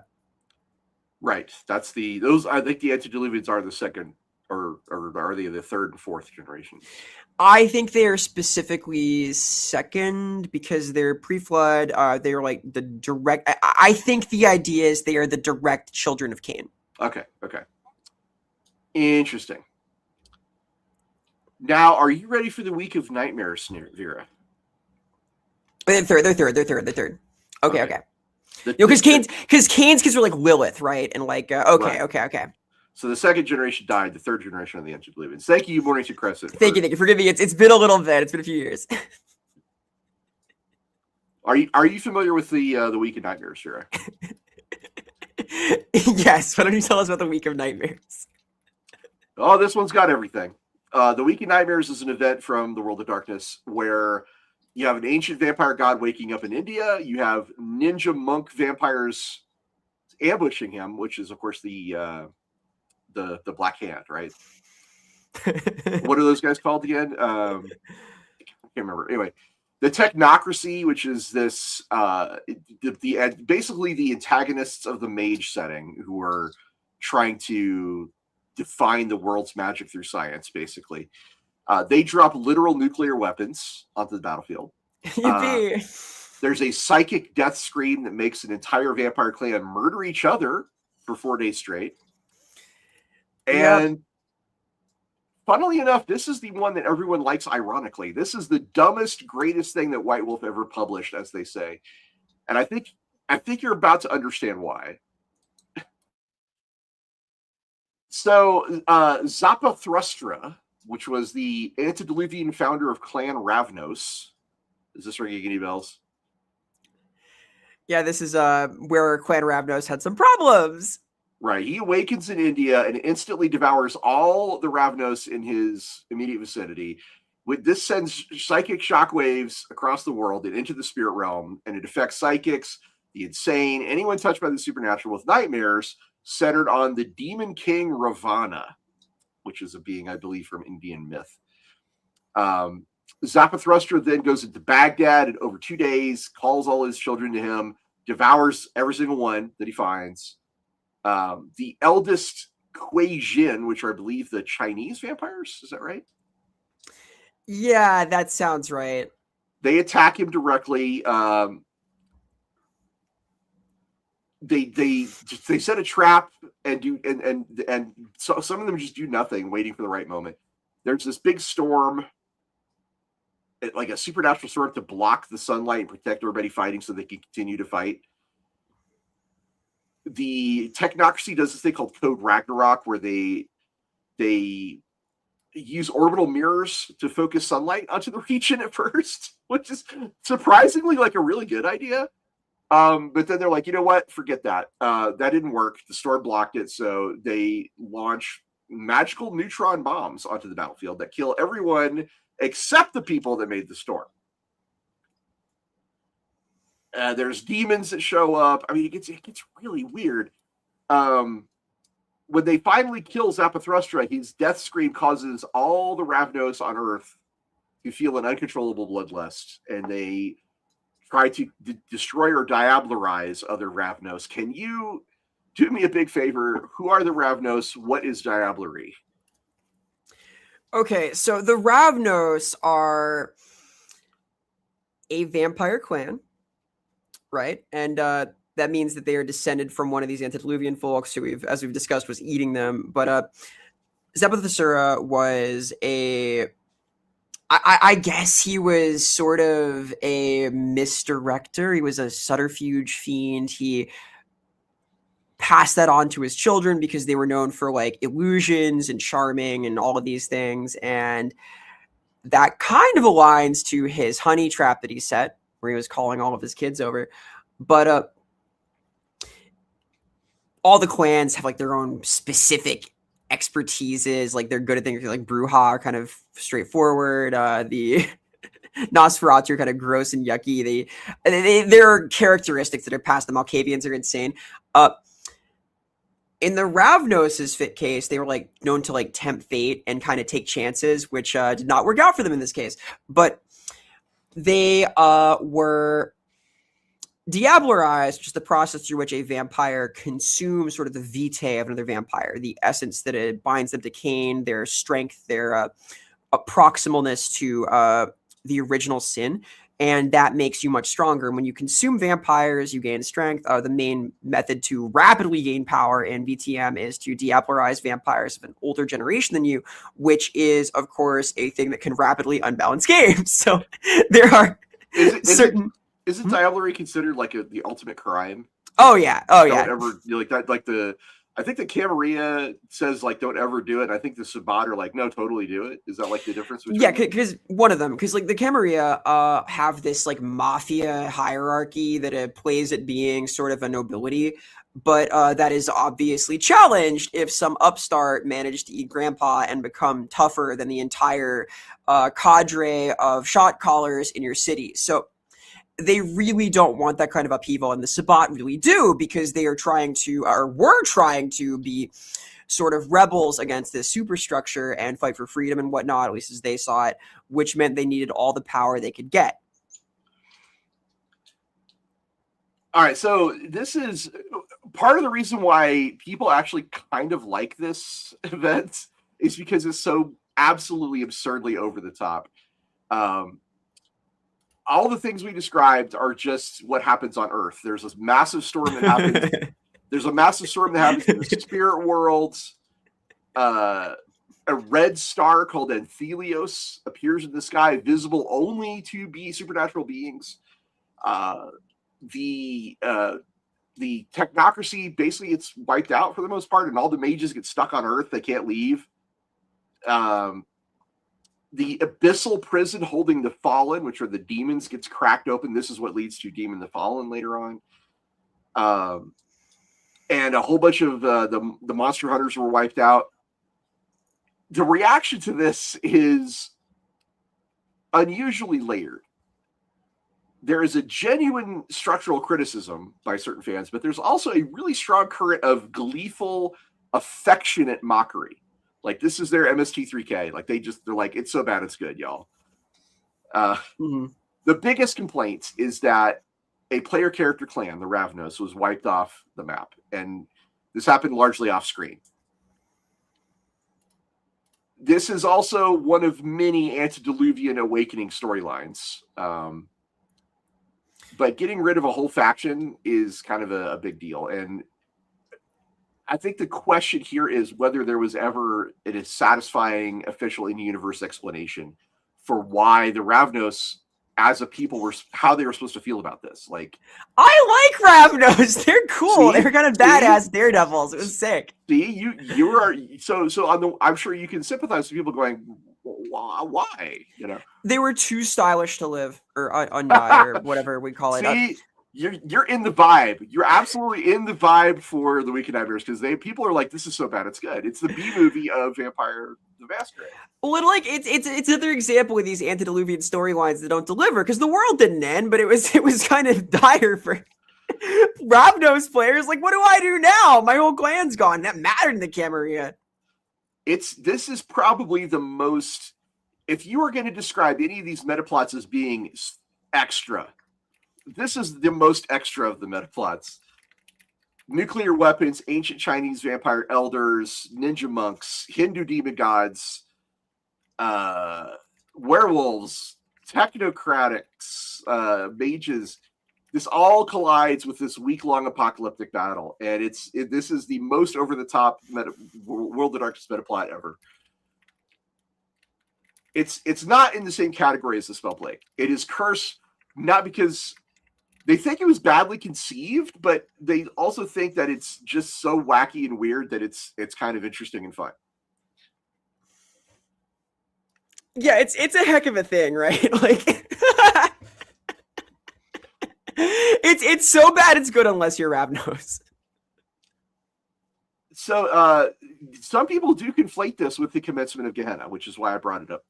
Well, I think they're right to, because it is an antediluvian rising up kind of and doing their thing, but it's like It's hard to overstate how ominous and foreshadowed Gehenna was. Right. Now and for people who don't know, this was the last big metaplot of the old World of Darkness before Paradox got involved and created the 5th edition of Vampire the Masquerade, which is its own bundle of worms that we should probably talk about sometime. And basically, the 5th edition reframes. Oh, Gehenna was a mistake. Thomas, thank you. Well, for a lot of editions, Gehenna was like the ominous thing in the future. It was the inevitable end of all things. It was this like cataclysm, and you could like act to prevent it. When you say it has started now, but also what started is not ending the world, it feels a little limp, right? Like there's no way to live up to that. It was meant to be like the return of Cain, the destruction of all vampires. Blood would fall from the sky and drown the cities of man. Like, okay, cool. Where's all that? I need Jeremy Irons from the first Dungeons and Dragons movie. Blood will rain from the sky. Exactly. Unlike the second Cataclysm of Kryn and the Spell Plague, this Week in Nightmares, it has not been substantially walked back or reversed. 5th edition has, Vampire 5th edition has kind of blurred some of the details and some of the precise who did what when things, but it all still happened. Zarathustra died. The Ravnos clan was nearly wiped out. The Avatar Storm trapped mages on Earth. This all still happened in 5th edition Vampire.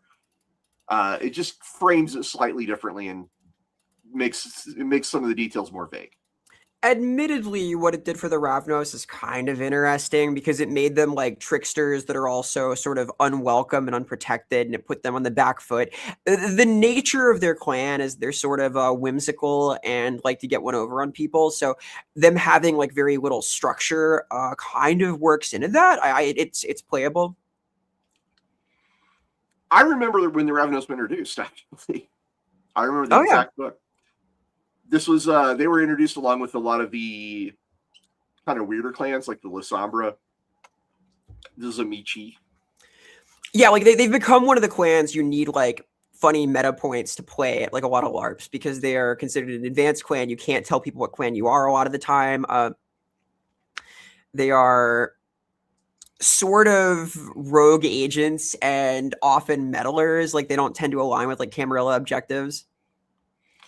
We've got to do Vampire the Masquerade. We've got to talk about the LARP scene. We've got to talk about the difference between the Camarilla and Sabbat.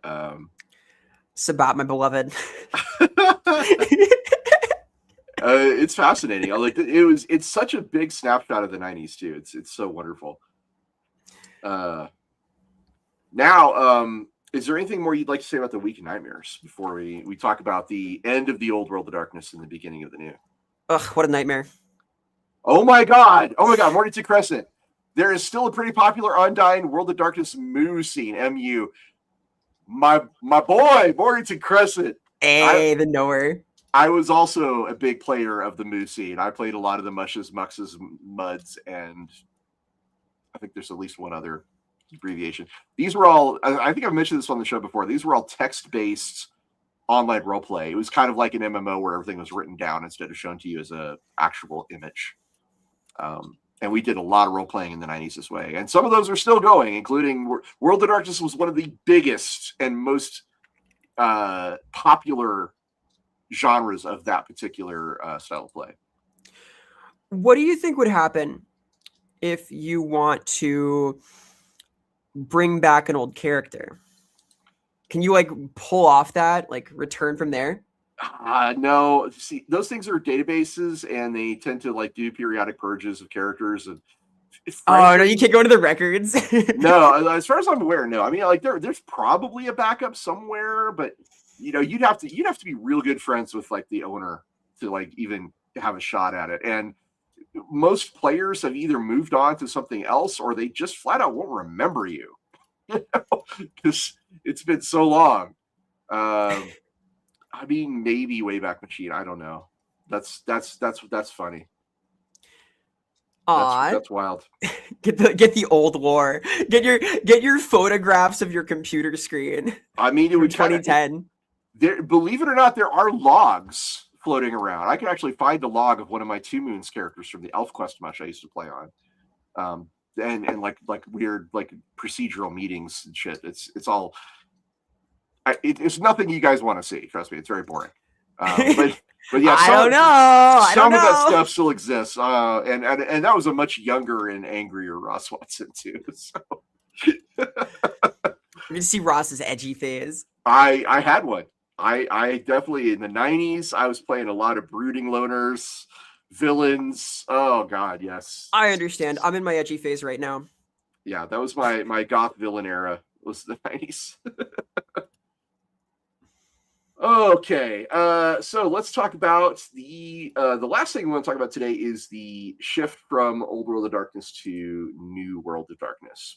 And this is the one where a company killed its own flagship, killed its own universe on purpose, and then brought it back from the dead a few years later. There's 4 different apocalypse endings in the White Wolf game, and the company gave fans these endings like a going away present, and then they replaced it with a brand new rebooted universe.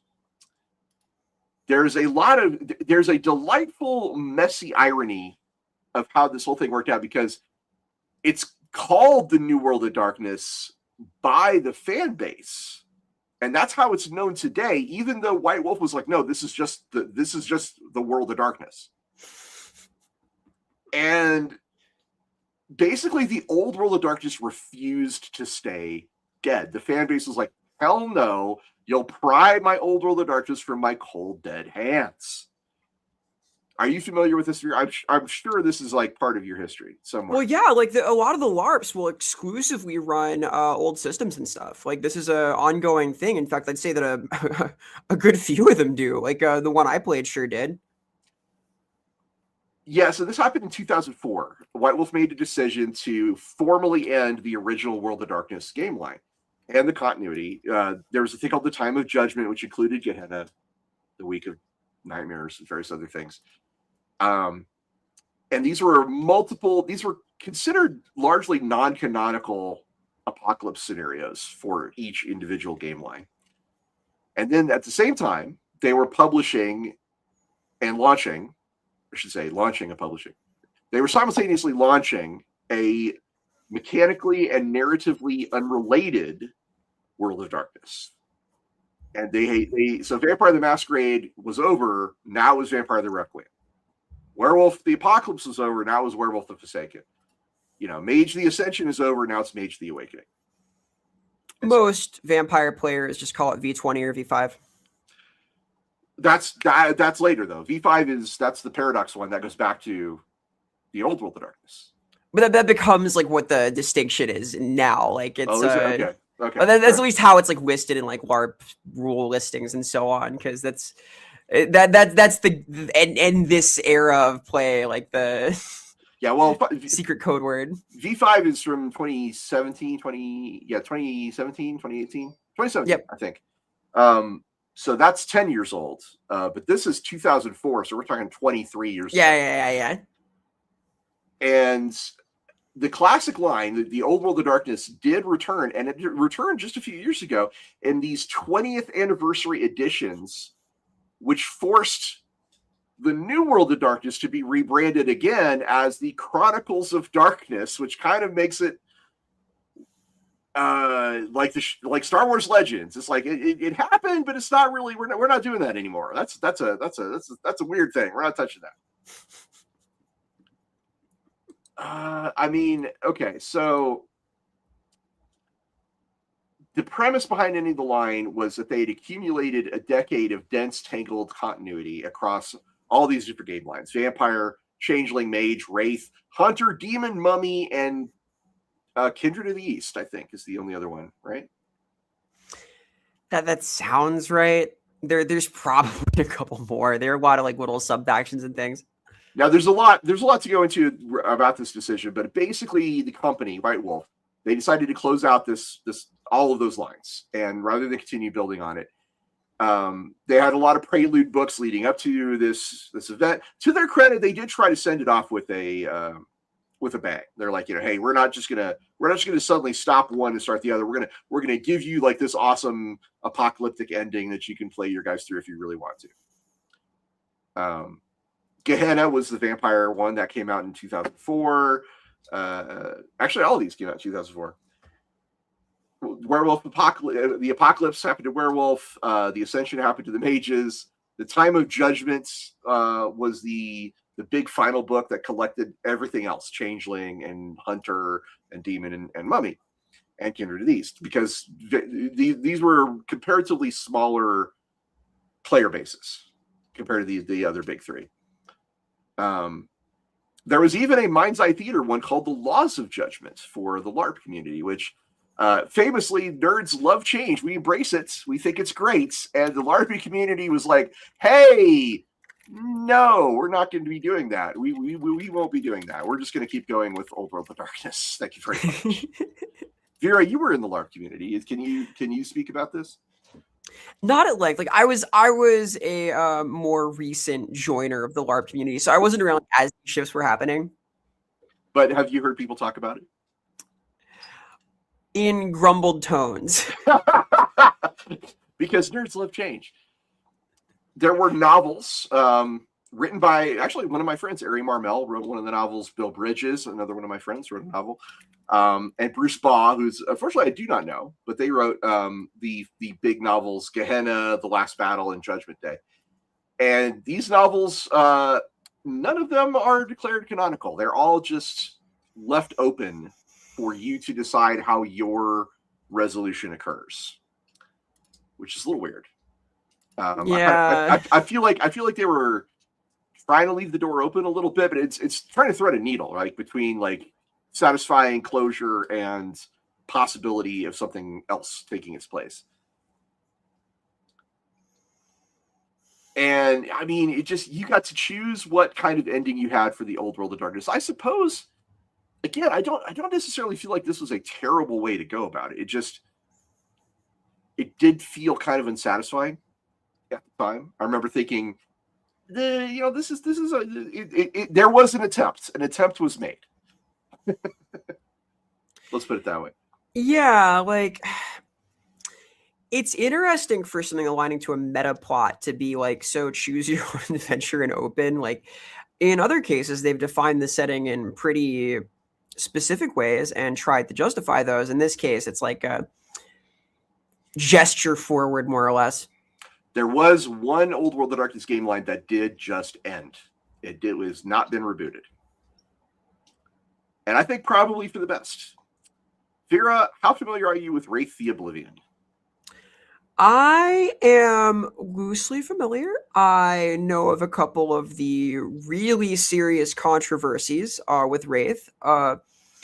I know that it was quite morbid. I know that it was, let's say, a different style of play than a lot of other in connected worlds of darkness. So Morning Crescent points out that Wraith 20 does exist. So I'll jump ahead a little bit. There's a fan reaction bit I wanted to get into. But yes, basically the whole thing was these dead game lines all came back in the 20th anniversary editions. These came out around 2011. So, 15 years ago. Oh my God, what even is time? Well, Wraith was always a dead game line, right? It's about ghosts. Haha, get it? It's about the afterlife.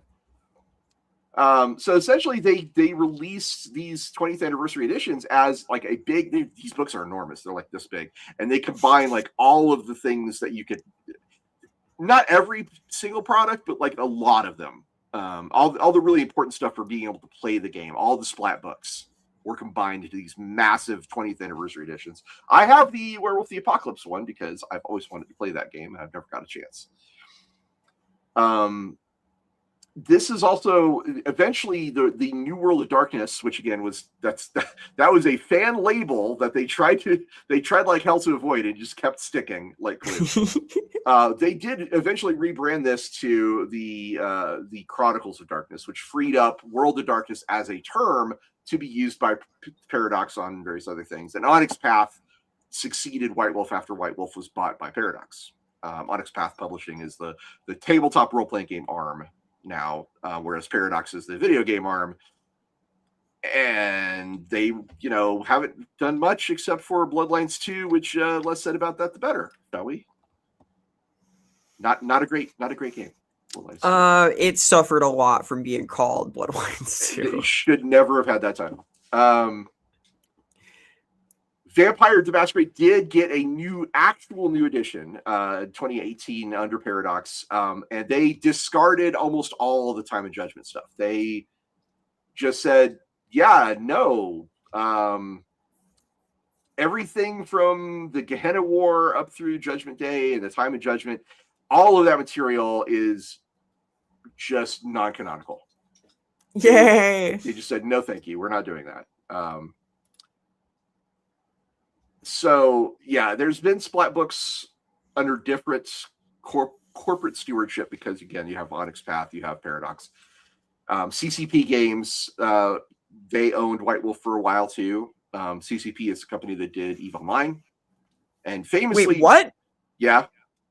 Wait, I didn't know this. I played EVE for years. Wait. Yeah. Famously, EVE. I have a great story I can tell about how EVE Online influenced Pathfinder Online, which was a MMO that died for very good reasons because it was trying to be EVE Online with fantasy.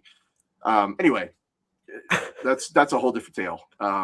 Buy me a beer sometime or a large enough super chat and I will tell the story. But other than that, no. Huh. Wraith the Oblivion has never received a full ongoing successor treatment. And it never had a Time of Judgment. It never had any of that stuff. It did get a 20th anniversary, but that's about it. So unlike the Spell Plague or the Second Cataclysm, the Old World of Darkness to the New World of Darkness shift is it's a incredibly significant retcon, but it's not really a plot reversal. It's just a wholesale undoing of an underlying business and underlying business strategy. It was a line that was intended to permanently end and was replaced, but instead it was revived and continues today, while the replacement was ultimately rebranded and turned into the thing that nobody really plays anymore. I mean, now that's a fan base reaction for you. That is a fan base just saying, hell no, we won't go. And, another company coming along and being like, yeah, that's the way we like it too. Because the series deliberately offered all these multiple non-canonical scenarios rather than a fixed ending, and because none of the novels were declared authoritative, there's no real meaningful conclusion for the stories that people had invested in. Years, decades of time these people invested in. And if you've ever seen the LARPing community for White Wolf, holy crap, those people really loved it. They loved it to their bones. It is a thing people have done for decades and will continue doing for decades.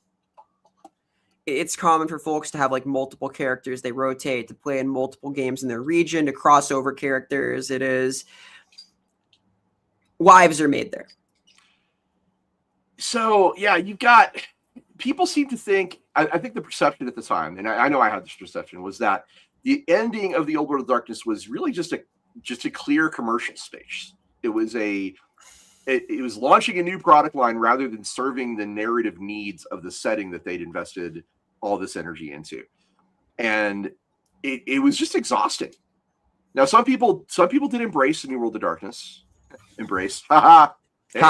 Hey. Some people did embrace the New World of Darkness. They were hungry for it. Because vampires. Right? Or werewolves. And the New World of Darkness was deliberately built to kind of avoid replicating the metaplot as scripture problem that had accumulated in Vampire the Masquerade and all the other games since 1991. What the fuck is time? The settings in the New World of Darkness were more modular. They were more aimed at storytellers having a little more authority over the line or the setting, I should say. And there wasn't a lot of pressure to track all these big, sprawling, advancing global continuity events. So this is a lesson learned. You can look at the New World of Darkness. There are things in the New World of Darkness that are worthwhile. I'm not here to say the New World of Darkness had nothing worthwhile. It did. Yeah, Wesleyus was born in 1991. Thank you. Yes, thank you very much. Awesome. Let's be nice to Ross. Oh my god. We like this guy. So the reboot did solve the continuity problem, but it caused another, which is the fact that it didn't have the same level of lore and attention. Mark Reinhagen, who's the creator of Vampire the Masquerade, and his team, which included Phil Brucato and Bill Bridges, some really deep thinking guys. You know, there's a lot of layers to the original World of Darkness. There's a lot of depth, and the New World of Darkness was kind of lacking some of that. Not all the way, not all the time, not all the way, but it didn't feel quite as robust. And I don't know. There's lightning in a bottle, right? You know, White Wolf as a company was lightning in a bottle. We'll have to talk about that someday. It was amazing what those guys produced and where they came from. So the distinction between these two things just became it became very subjective, right? Because you could characterize one as being boring because it's too much to absorb, and you characterize the other one as being too light, too shallow, because it hadn't had enough time to properly mature. So it's definitely a split in the fan base. But I think the biggest thing to take away from this is that there was a very meaningful percentage of fans that never accepted the New World of Darkness. They didn't accept the name. They didn't accept the premise. The fan base coined the phrase Old World and New World. You know, they were just going straight at the company saying, no, this is not the World of Darkness. This is the New World of Darkness. And that's how we're going to refer to it. It's kind of what happened with D&D as well when they Wizards try to say it's D&D next. And the players were like, no, it's fifth edition. Just stop trying to make it. Stop trying to make fetch happen, Gretchen. It's not ever going to happen. It's so fetch. Yeah, I mean, there's not too much else to say about this. I think we covered the majority of it. It's fascinating to me because it is a fan base that literally just decided not to engage with it. And one of those fans went on to buy the company and say, "Yep, we're going back to the Old World of Darkness from now on." Wesley asks, "What is fetch?" It's a line from a movie called Mean Girls. It's just an example of someone trying to make something that doesn't really exist happen by using the term over and over again. Mean Girls is a great movie. It is. It's also not a bad musical, by the way. If you ever seen the musical's actually pretty good. Is there a fetch song? No, but there should have been. God damn. Now that I think about it.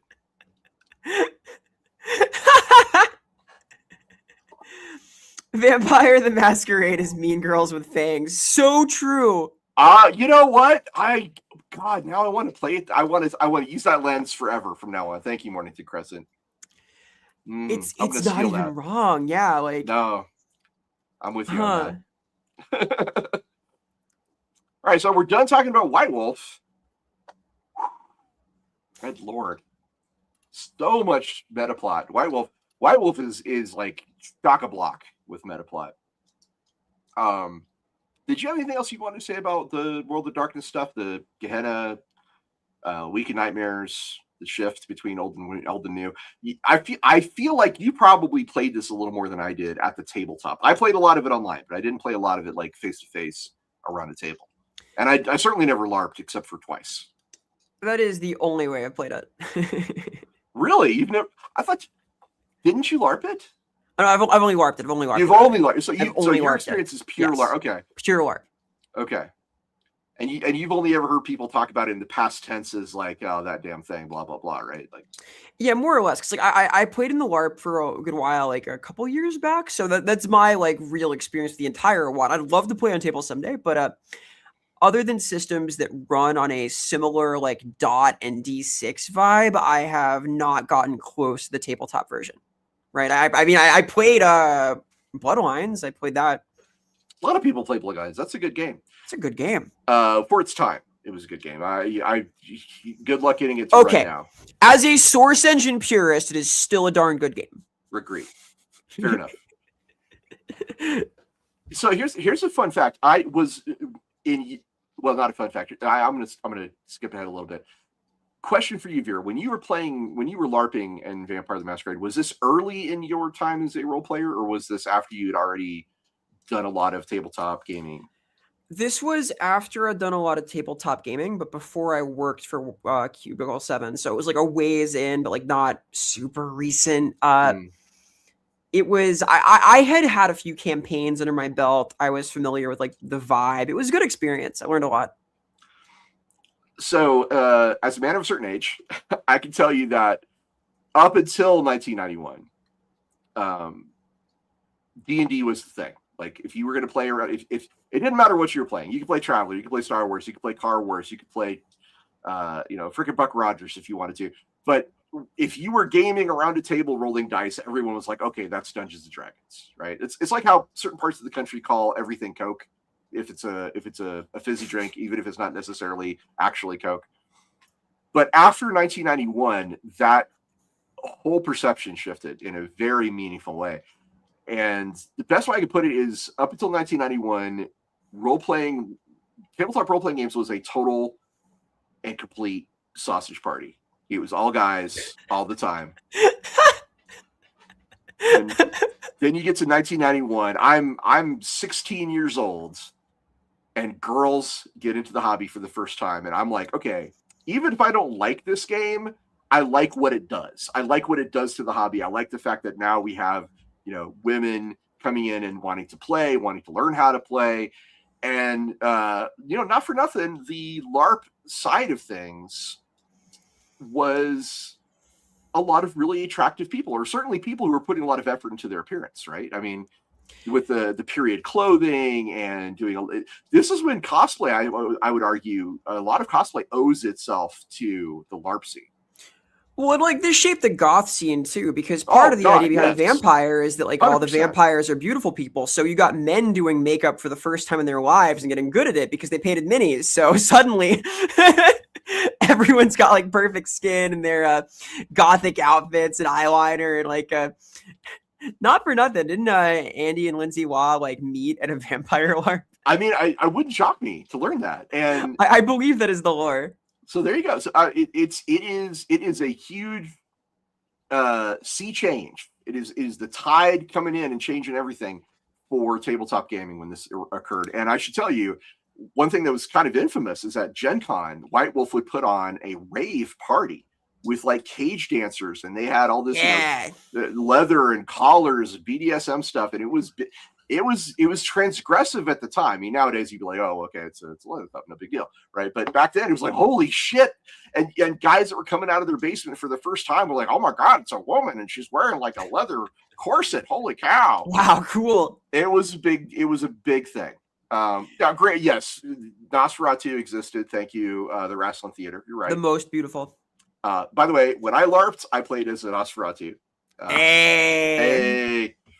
Very cool. Anyway, so yeah, it was a big deal. It was a very transformative moment in role-playing games, and I just thought I wanted to make sure everyone understood the perspective of someone who lived through it at the time. Yeah, nerds back then. Women are real? Oh my god! I will say, part of this has to do with like the origins of like tabletop gaming from like the miniature war reenactment scene, which is like the most male dominated thing ever. Like the kids who were playing that are now like dads who read books about like Abraham Lincoln's biography. So I think that there was a shift at some point, right? Because it started there and then became different. Okay, well, let's leave World of Darkness behind. Let's talk about another game that you may have heard of. Are you familiar with 7th Sea? I am familiar with 7th Sea. I have a couple of splats for it that I reviewed for like combat style things about like how they did like different varieties of fighting. All right, so never played. So for the audience, would you do me a favor? Would you please define what 7th Sea is? What's the vibe? What's the feel? What's the whole like overarching thing of 7th Sea? What is it? 7th Sea is like if Captain Hook could shoot fireballs. Okay. It's like swashbuckling. It's like magic. It's mayhem on the high seas. It's monsters. It's powdered wigs and tricorns and cutlasses and little craft. It's looking for treasure and battling. It's pretty cool. It's pretty cool.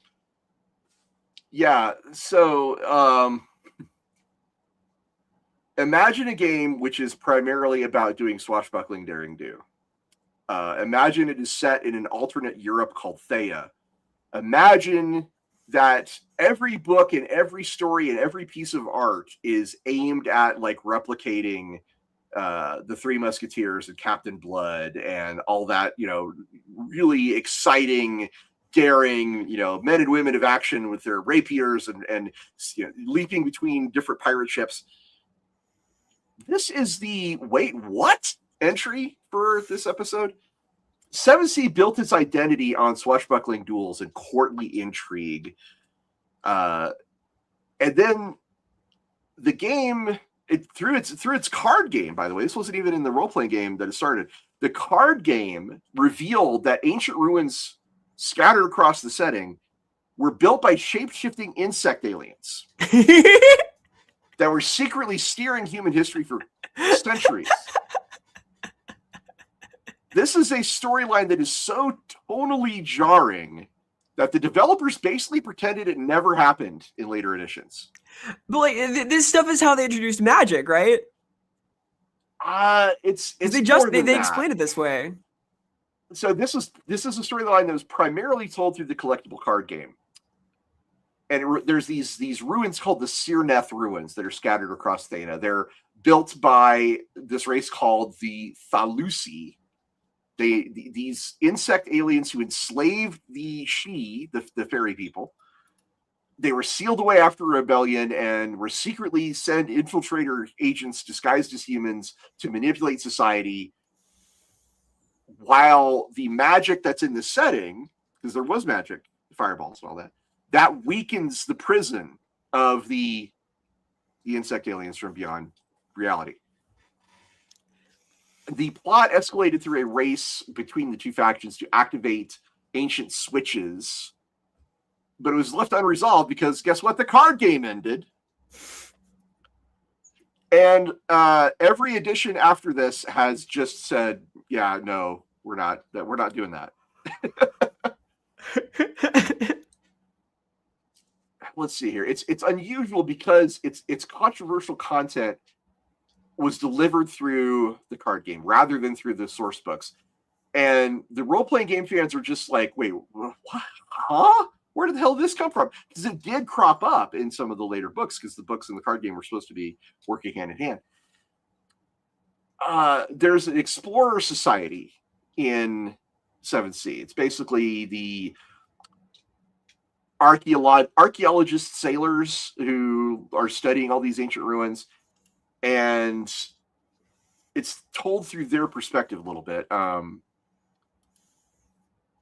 These switches that are activated basically cause they draw the attention of these insect spirits, these aliens. I really hate this. I got to be honest. I hate even talking about this. I'm enjoying this. You look like you're chewing on glass right now. This is great.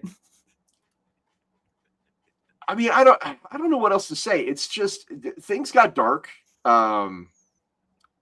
There was a supernatural pirate ship called the Black Freighter that was crewed by the Drowned Dead and commanded by a vengeful ghost captain, which is awesome. And brings in some like more cosmic horror stuff with the whole switches and things like that. But the Sirneth and the Thalusi and just all these weird ass names come out of nowhere while you're like, I just want to be a German swashbuckler with a Zweihänder. Why can't I just, go worry about courting the Baron's daughter? No, you have to worry about insect aliens from beyond reality. No, this is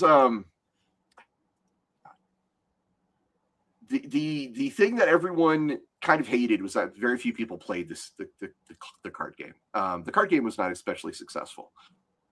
I say very few, comparatively few. Let me put it that way. it's please go ahead. I just don't want to talk about this right now. Go ahead, please. Spare me from this metaplot. Metaplot aside, 7th Seas had some weird nuance mechanically. There were a few different resolution systems. It is a really cool structure for a game. It's a cool setting. I think people complained about 2nd edition a good bit. I think the card game was part of a vision to have an approach that was like kind of diceless. It was a whole thing. It was a whole thing. So, as someone who lived through this whole thing when it happened, the 7th Sea community, they were into the Sirneth ruins. They liked the idea that there were these mysterious ruins that were scattered across the realm. It added something a little extra and fun to a swashbuckling adventure where you were, trying to, sleep with the Baron's daughter and also duel the captain of a pirate ship along the way. Like, that's a fun adventure. And hey, here's these, ancient ruins with a mystery. That's kind of cool. We could explore that. I can't help but think of like Skyrim, right? It's the Viking fantasy. You are a Nordic warrior and you're investigating these ruins of the ancient past where these guys used to worship dragons. You're like, oh, that's wild, that's pretty cool. And the dragons like cross space and time. You're like, oh, okay, that's actually really cool. It's like that's adding on to my Viking warrior story. Mm-hmm. But this was a swashbuckler story. And then they bring in insect shape-shifting aliens. And what? I mean, it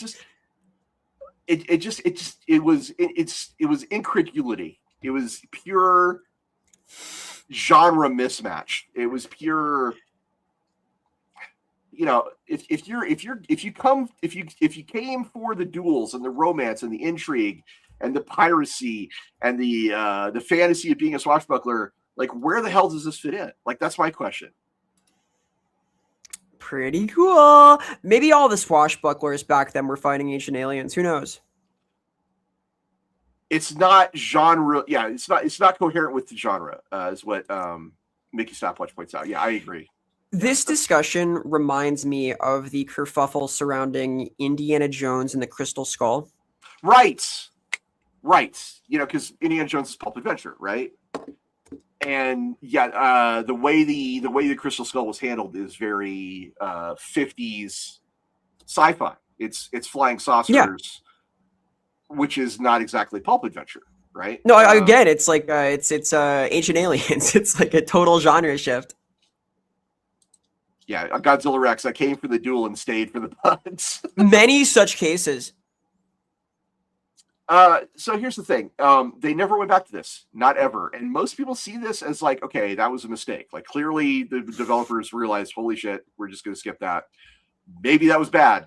Kind of like how the aliens have never cropped up in the Indiana Jones sequel, for example. Well, they walked that back all the way, right? They like realized they touched something radioactive. And I feel like this is a good example of that. I wanted to bring it up because it's just so bizarre. Like, it's the strangest story. It's the strangest Metaplot story I can actually imagine. I'm not saying, okay, to be clear, you're everyone's allowed to like Indiana Jones Crystal Skull. If you like it, that's fine. I'm not going to judge you. I'm not judging you for liking it. But I will use it as a point of comparison of a change in genre from one to another, right? And I don't think that's subjective. I think you can look at that and be like, yeah, one is this thing and one is another thing. Well, Crystal Skull was kind of an effort to move the franchise in a different direction, and they didn't. They walked that back because there was a passing of the hat. They were going to do this whole thing with Shia LaBeouf, and that did not happen. Yes. I have my opinions on that. Let's just say that. The Indiana Jones I remember would not ride on the back of the motorcycle. He would have been like, okay, kid, you're on your own. And would have like just pushed him off and like drove him off the motorcycle. I don't know. Anyway, so this whole thing, the sort of fringe mythology that they introduced, this is a good example of a metaplot that is just gone. It happened. We all know it happened, and then every edition of 7th Sea afterwards was like, nope, don't know what you're talking about. That is in the dust of history. They keep it in the closet. So there's a really good chance if you talk to anybody who plays 7th Sea now, today, they're gonna have no idea about this thing from 30 years ago. They're probably gonna be like, "What the hell are you talking about?" In fact, if you have a friend that plays 7C and you're watching this episode right now, please go mention this to them, because just to see their face and be like, "What?"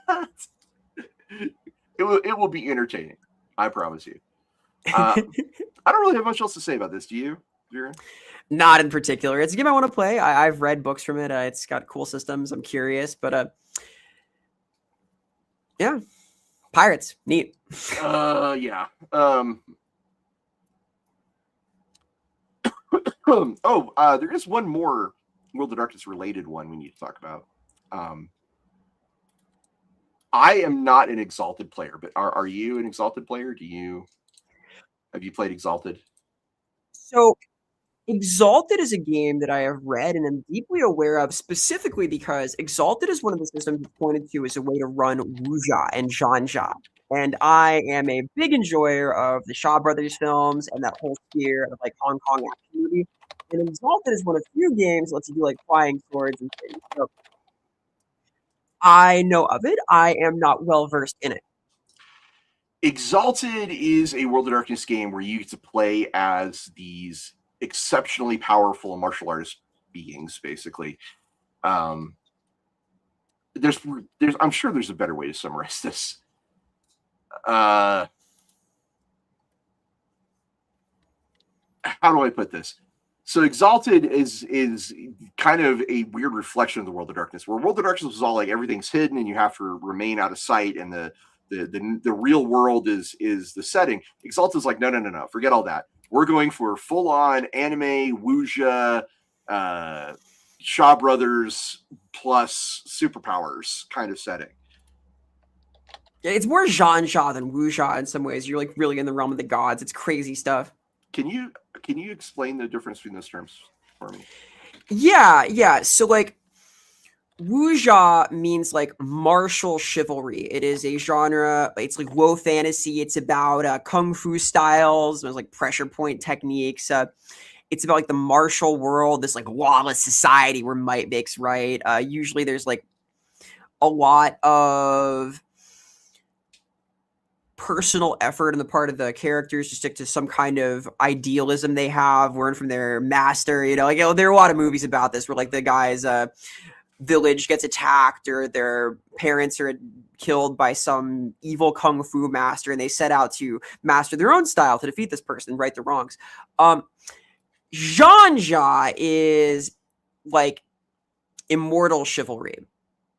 Right, it's like the realm of aspiring to ascend. This pulls from like the cultivation mythos, things to do with like the three furnaces, like internal Tao, aligning oneself to heaven and earth to become a demigod. Like this is stuff like think Journey to the West and Sun Wukong becoming part of the realm of the heavens. Like the idea that if you can align yourself to the Tao, you can gain heavenly power and fly around on a sword and channel amazing things and make medicines that lead to infinite longevity. Like this is a different realm of thing. It's higher fantasy.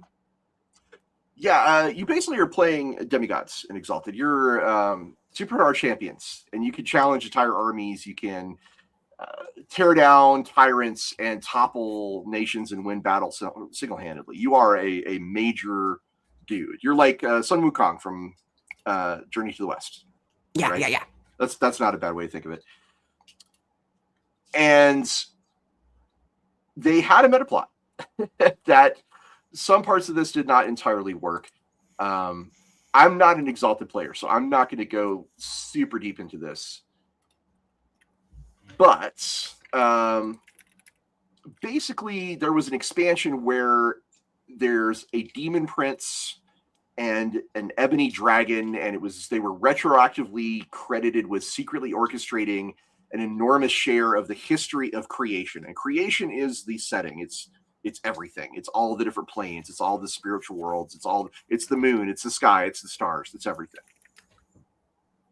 And one of the main things about the setting, one of their big mysteries, was this idea that the Scarlet Empress, which was a major figure, she had risen to power and then disappeared. And this had led to a lot of different things, including the Infernals, which was a form of Exalted that were powered by essentially by hell.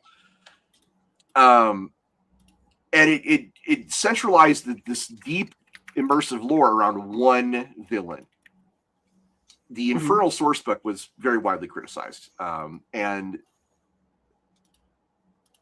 Exalted as a game, especially this like the particular edition where all this comes from, it ended up requiring around 200 pages of errata.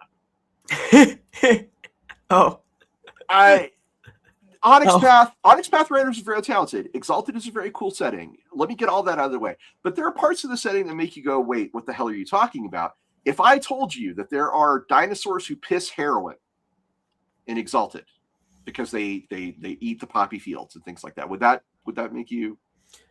No, that sounds very Jean-Jacques, actually. There's a lot. There's some very controversial decisions they made about like an entire horde of ghosts that like to SA people, for example. That unfortunately also sounds Jean-Jacques. It's very wild. So, I don't know, man. Like I said, I'm not really an Exalted guy, but this is a game that was so mechanically broken. This is second edition Exalted, to be clear. First edition Exalted is a different story. Second edition Exalted, and I think third edition is where we get the ghosts. FYI. Anyway, second edition is it needed 200 pages of fan-made errata to function. There was a period of time where Onyx Path was publishing a lot of books that had a lot of very awkward rules interactions. Skyon, the Skyon books, which I have Skyon. It's a really great idea. But anyway, there was a period of time where people were just like, the rules just don't work, y'all.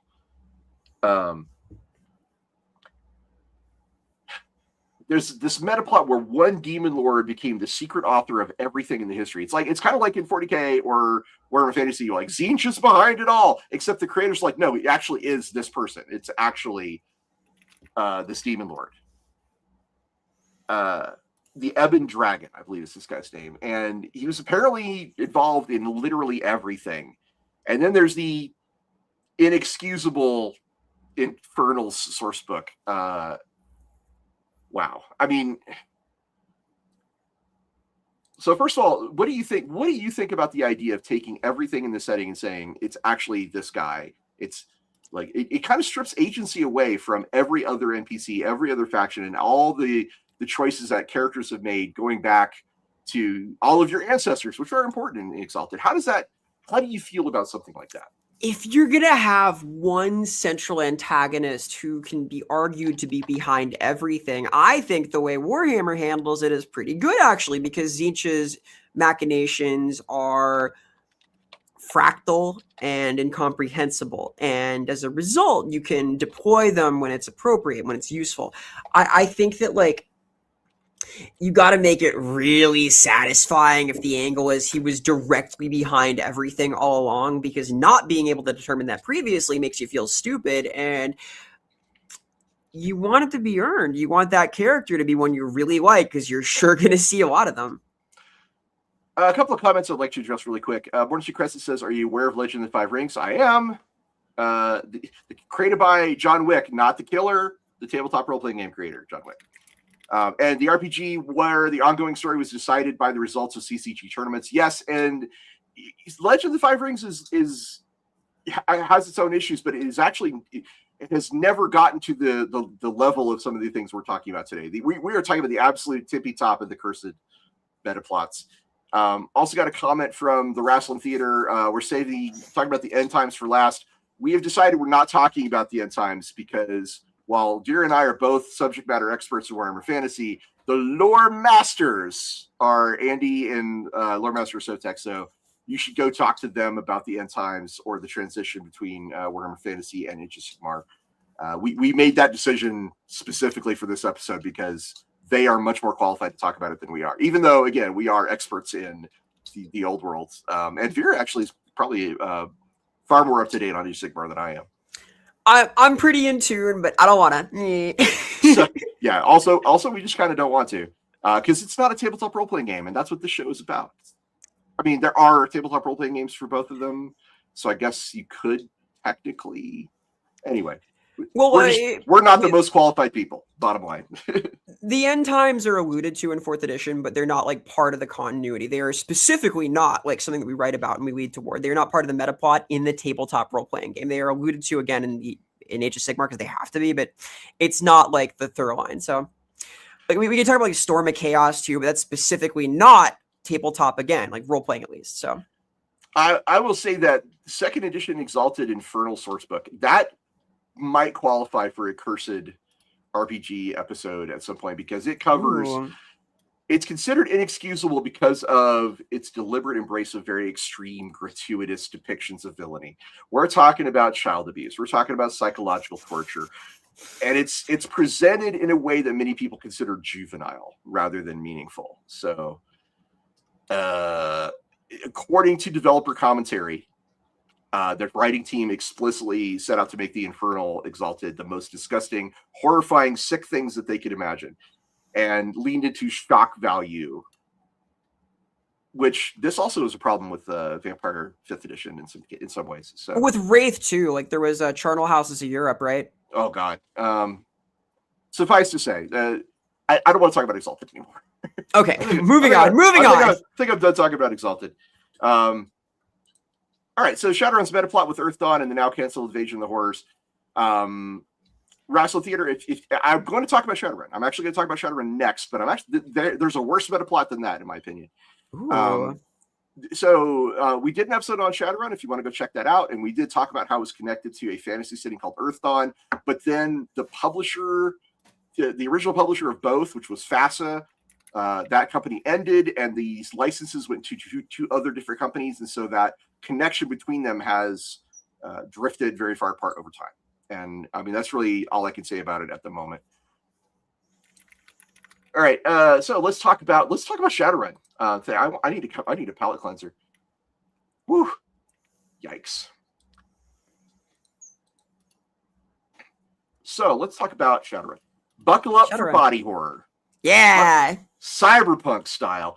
This is the story of nanite parasites that overwrite your personality with AIs, that turn you into a sand-eating head case, and eventually convince an entire subculture of infected people to leave the Earth on a spaceship. That's one way to end a metaplot. Just put them all on a ship and send them off into space.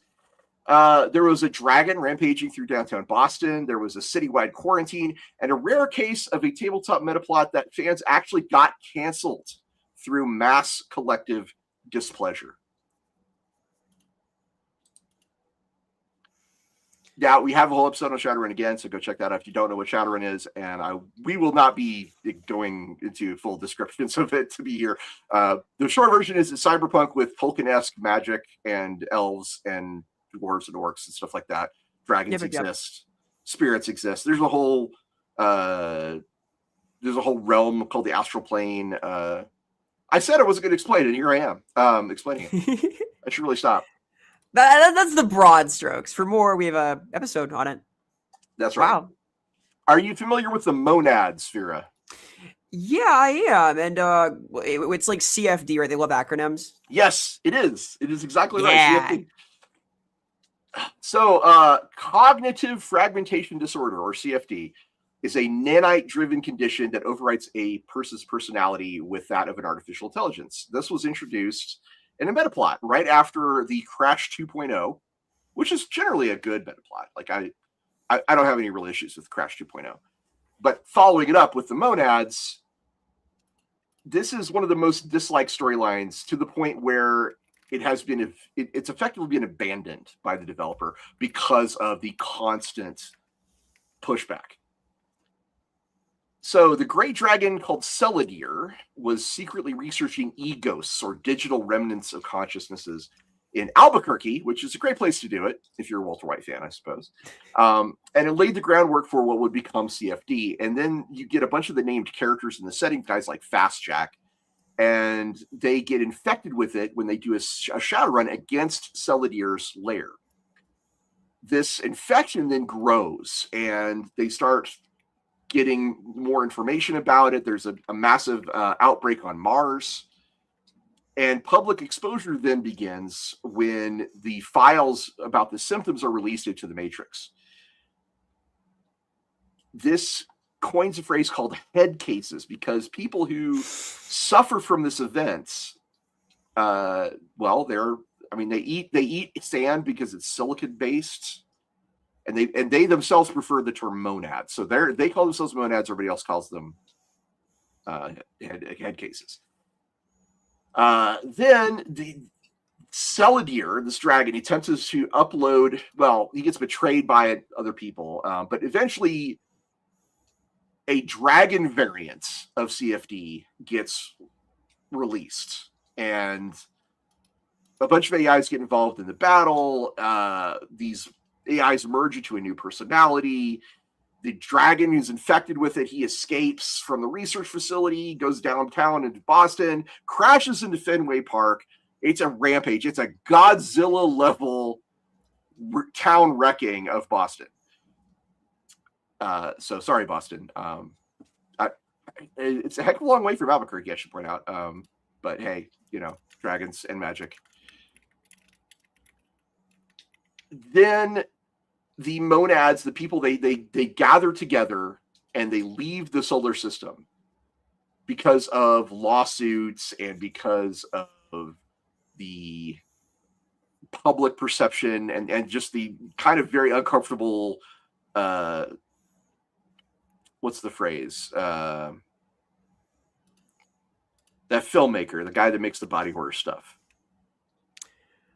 Cronenberg? Cronenberg, yeah. Cronenbergian, like, my mind has been overwritten by an AI. Like, it's not great. So they get on a ship and they basically leave Earth. And the core objection to this is that fans thought the storyline was really bad.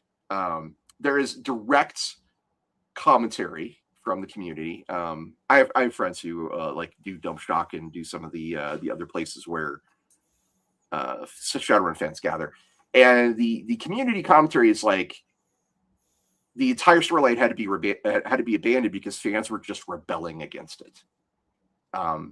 Most of the cursed Metaplot stuff we've talked about, publishers push forward anyway, or they, despite the backlash, they continue a controversial storyline. The Monads is a very rare example because the fan reaction has directly resulted in the story's ongoing abandonment rather than just hanging around. Literally, developers put them on a spaceship and shot them into the cosmos to get them off, to get them away so they didn't have to talk about it anymore. It's also a really weird tonal departure from what had been a fairly grounded cyberpunk criminal premise. You're guys who do crime with magic and cyberware, and now all of a sudden AIs are overriding your minds, and there's nanites in your body, and you got to eat sand. Shadowrun's appeal is, I think, largely based on that gritty human scale corporate espionage, the street level crime, the morally gray shadow work. Surely. You play Shadowrun, right? Only a smidge. But that's what appeals about Shadowrun to you? What appeals about Shadowrun is that blend of that gritty street level stuff with a bit of fantastic elevation, right? It allows you to have more avenues of escape from the oppression that kind of centralizes the setting. Like, Cyberpunk is more depressing. Yeah, and this again was kind of a genre switch, right? Because now you're doing like more sci-fi. You're now talking about nanites and AI overriding your body and spaceships and Mars colonies. That doesn't feel particularly street level. It doesn't feel particularly morally gray. It feels like we're in Paul W. Sanderson, disaster movie where the moon comes alive. Well, it's ego death. It's pretty grim, right? It's horrible. Can be. I don't think it was. I think it was presented. I think they were aiming for horror. Let's put it that way. I do believe they were aiming for horror. And kind of like the 7C issue, I think people were just like, I came for cyberpunk street crime, and you're handing me this AI's overriding my brain. Identity erasure is what it's kind of about, and this is kind of like like with Samuel Haight and the World of Darkness. It's structural, right? Because a lot of the named beloved fixture characters, like Fast Jack, were retroactively revealed to be infected and potentially controlled by an alien AI personality. And this twist just doesn't really work, because I think what they were trying to do was recontextualize the activities and acts and personalities of people that you'd gotten to know in the setting. Your favorite recurring NPC not being themselves the whole time is kind of, I think it fell flat. And it certainly triggered a wave of fan frustration. Fortunately, it seems like Catalyst Game Labs was smart enough to just write itself out of the setting, just get the monads off Earth. Bye-bye, they're gone. They're not defeated. They're not redeemed. They're not integrated into some sort of ongoing continuity. They just left Earth. Goodbye. We'll see you next time, maybe. And I think the fans see that as an admission that the writers did not have a clear direction for the concept and chose to remove it rather than continue developing it. It does sound like an Eclipse phase plot. It does sound like an Eclipse phase plot, but in the Eclipse phase, it would have both been like really appropriate for the setting, because like that's kind of what it being an async is like. And it would have, I predict, not removed them from the setting to rocket away into space, because like even if they go like through gates and stuff and exit the known reaches, they can kind of come back. There's like coordination, data point transfer things. There's a lot that could go there that would work. The whole thing remains technically a part of the setting, but it's not been meaningfully followed up on. And this is, I think, from 5th edition, because 6th edition has no rules framework for this at all. You guys, if you go watch the Shadowrun episode, you'll hear me talk about 5th edition, and I don't talk about it particularly flatteringly. So it's fair to say I have a personal like bias. It's part of an edition I personally did not like. So take what I say with a grain of salt. Vera is probably a far more objective reviewer of this whole thing. What do you think about the monads? What's your opinion? Was it a good idea that was just handled poorly? Was it something you would like to see more of and wish that they had kept in? Where do you stand?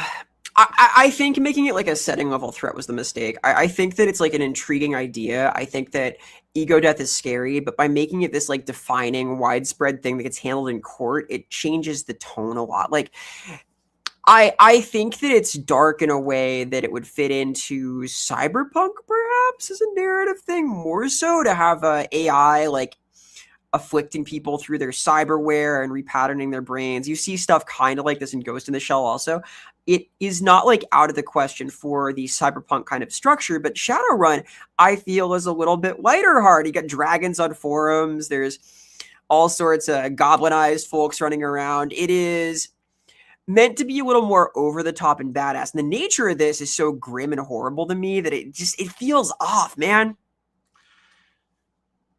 Yeah, I don't know. I mean, so this is the episode where I've probably pissed off the most people, because I've pissed off fans of the New World of Darkness. I've pissed off people who thought Samuel Haight was cool. I've now pissed off people who thought that Second Edition Exalted and the Infernals were cool. I've pissed off people that think that Shadowrun 5th Edition is the best thing ever. I appear to be on a crusade to make myself a hated person in the tabletop role-playing industry. I promise I'm not. I'm trying to give you my honest and unbiased opinion. That's all. And Ross is hate farming right now. I'm trying not to judge them. I'm trying to tell you what my research indicated was the actual true fan backlash, what people think in the community. This is what, from my understanding, this is how people felt. And in some cases, I was one of those people, you know. Yeah, I may be getting into many books of grudges today. Let's switch gears. Thank you. And I'm trying to be clear. This is I don't have any particular crusade. This is not. I didn't assemble this list out of a desire to slam any particular creators or companies or anything like that. I legitimately did, you know, a lot of searches based on, you know, what are considered cursed storylines, and places like 1D6chan, RPG Nets, a lot of big groups where people come together and talk about role-playing games online is where I sourced a lot of these discussions. So I feel like I've gotten a pretty good overview of the fan reactions, some of which is historical that I lived through, and some of which is, you know, mostly now in the vibes of a large group of players and people. Some of it is also, you know, just in the marketplace. Like we did talk about that one we talked about how 4th edition D&D, for example, didn't perform particularly well, and how God, what was that other one that we had? The old world, how the new world of darkness did not perform particularly well in the marketplace. How Dragonlance, the 5th Age Saga version of Dragonlance flopped pretty hard. So yeah, so some of these things I feel like there's a lot of actual for real evidence. Yeah, like there's I would say a pretty well documented scene for this stuff. Sir Gash is telling me I need to be more in your face and less nuanced. I'm trying to be as objective as I can, bro. It's hard. It's hard. Some of these games I love. I love Shadowrun. I love the ideas of things like 7C. I never actually played 7C, but I liked the ideas of it. So I feel like I'm coming from a place of trying to look at this and say these cursed metaplots, these storylines that may have wrecked entire editions. There were people who have ideas. Sometimes those ideas work out. We have an episode of Cyberpunk 2020 where we talk about how Maximum Mike Pondsmith tried replacing all the art in one of his editions with pictures, like actual photos of action figures dressed up as Cyberpunk characters. That was an attempt to do something different. So I certainly don't think that any of these things were handled particularly well. Maybe Time of Troubles maybe is like as the this one stuck the landing is the one place where I would say I felt like the consensus is that one worked. But this is not me trying to be the judge of what is quality in role-playing games, because there is no one true way, and we say that a lot on the show. I can't believe they're going to put Ross in the pillory tomorrow. Throw all the rotten fruit. Throw all the rotten fruit at me. They're going to get him. Okay. We got one last one we can talk about today. Yeah. Super fun. We're going to talk about the Weird West. We're going to talk about Deadlands. So Deadlands is a setting. It's basically, the best way I can describe this is it's the Wild West, but with undead cowboys. And there is a group of horrible spirits from beyond called the Reckoners that want to destroy all of humanity, and they want to do it by terrifying everyone to death. They're based on fear. Okay. Mm-hmm. And these ancient cosmic entities that feed on your terror, they created their servitors, their avatars. There were 4 of them that were absurdly difficult to kill and required a very, very specific magic bullets. But it did, their metaplot of Deadlands did kind of undo one of its core pillar things, which is that every culture's magic is equally valid. And we'll get into why this one was kind of a slow burn curse rather than a single dramatic implosion. All the other ones we talked about have been very dramatic implosions. This one is a little bit... So in Deadlands, the foundational conspiracy is about the Reckoners, these beings that orchestrates all the supernatural horror in the Weird West. They feed on human fear. Are you familiar with Deadlands? Have you played it? I have not played it. I have kind of always wanted to play it. It is a pretty cool game. Like I have a. We can't hear you. Oh, we've lost audio. Vera, we've lost you. No, why? Hello. Sorry, if you're speaking, we cannot hear you. Okay. Well. Help! Vera. She's trying to turn it back on to get her back. Oh, we can hear her on Twitch. Okay. She'll be back shortly, I'm sure. Zergath has an interesting comment. Zergash has an interesting comment. Hello. Zergash is asking if we can delve into the origin of the metaplots. Can you speak, Vera? Can we hear you? I hope so. It looks like it's audio. Maybe it's you. DK421. Why aren't you at your post? We can't hear you. I think everyone but you can hear me. I don't know how to fix this, Vera. Sorry. I mean, I can see the microphone indicator on StreamYard, so it's picking up your voice, but it's just not coming through. I think it's on Ross's end. Don't tell him though. Oh, you can hear her fine. Oh, you know what? It's my mic. It's my headphones that are the problem. Womp womp. Ugh. Naturally. Apologies, everyone. A little technical difficulty here. We have those. We have those. All right, that was my bad, Vera. It was my problem, not yours. I see now. So, Deadlands I want to play. I'm a sucker for like gunslinging. I think it's cool. My first Lancer character was meant to be like a space cowgirl. So Cool. And you play Deadlands specifically? I have not. I want okay. to. It's been on my radar for a long time. Weirdly enough, I have a sincere desire to play some Wild West tabletop role playing games, but I want to play Wild West. I don't want to play Weird West. I have played Deadlands. It actually is kind of fun, especially if you lean into the idea of using poker chips, like actual poker chips for your bennies, and actual like old playing cards for your cards. And we even had like an old cowboy hat we turned over on the table that we would toss our bennies into when we spent them, and that adds a lot to it. Oh, that's pretty cool. So, in the Deadlands universe, we talked about the Reckoners and who they are.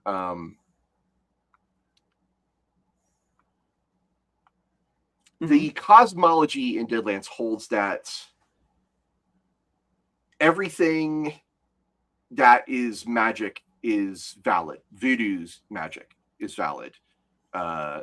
Buddhist magic is valid. Like all the different faiths, all the different traditions of supernatural stuff is all valid. But in the meta plot for Deadlands, they kind of undid the whole thing.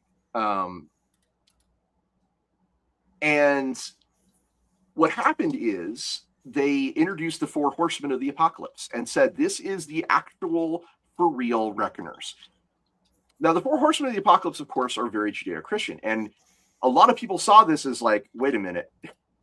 so it's actually all biblical. It's not actually all faiths are valid. Now, a lot of people can see this and be like, okay, that's kind of seems like a nit to pick. But the community reaction was negative. I would say lukewarm. And the core complaint is that they disliked how thoroughly the framing of how the Reckoners are secretly behind everything. And that had already flattened the idea that humanity had agency. Okay. And turned us into sort of this symptom of external supernatural manipulation rather than horror, rather than heroes fighting against, the great darkness. So closing off other options for the threats and saying it's all just the horsemen of the apocalypse, it did kind of remove some of the sources of conflict and replaces them with something that a lot of people felt had reduced the dramatic stakes.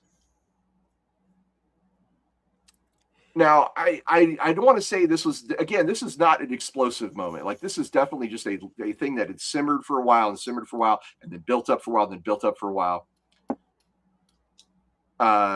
Zergash's comment here, I wanted to address it while we had the audio issue. He says, can we delve into the origin of these metaplots? Are they attempts to create drama, promote edition changes, wipe old lore that has become too problematic or too expensive to maintain? Maybe a summary. We were going to get into this. I promise I will talk about that as soon as we finish with the Reckoners. Mm-hmm. Yeah, but it's a tough thing to do to like navigate including every mythology, right? And the second you give something primacy, it becomes a little flimsy a premise, right? Yeah. So it's a very oddly specific condition to apply to say that these are war, famine, pestilence, and death. It just kind of there was this very carefully built multicultural, multi-faith ambiguity that magic was just something that expressed itself differently in many different ways. Shadowrun does this through the ways like the adepts and the sorcerers and mages and shamans. They all use magic. They just express it in different ways, right? Like that is a very common thing across a lot of role-playing games. It's not a specific agenda-driven thing. It's how a lot of role-playing games have done it. Magic is magic. It comes out differently. Mm-hmm. Even Dungeons & Dragons does this, sorcery versus arcane magic versus divine magic. So kind of throwing that all away is a to an extent, I think people felt a little bit betrayed by it. And Weaver42 says, from what I've heard, based on the fact of the nature, the problem comes from something fundamental to the setting rather than a brute force choice. And it makes the metaplot of the Weird West very weirdly cursed, which is almost fitting in a way. Yeah, I agree. There's no like developer commentary on this, and the Savage Worlds community in general, the Deadlands community, they tend to be pretty chill, like compared to a lot of the other fandoms that we've discussed. One of the things I considered doing was like the coalition wars from Rifts. By the way, in the Rifts community, they lost their minds at various points. So, yeah. So I don't know. It's there's not much else to say about it besides the fact that it happened and it was an issue, but it wasn't nearly as big an issue. There's a reason why it was last, is because this was a very, this is considered the least cursed metaplot of the 12 cursed metaplots we've talked about today. And do you have anything else you'd like to say about that before we talk about the summary? Not in particular. Okay. Deadlands is a very cool setting. I like it. I've played it. I enjoyed it. It does feel a little weird. I personally, this is one of the metaplots I was kind of like, I don't love it, you know, but it didn't really bother me. But I can see someone who's been building up over time, investing a lot of energy into that lore to suddenly say, wait a minute, what? And feeling like it was something that was forced in, you know.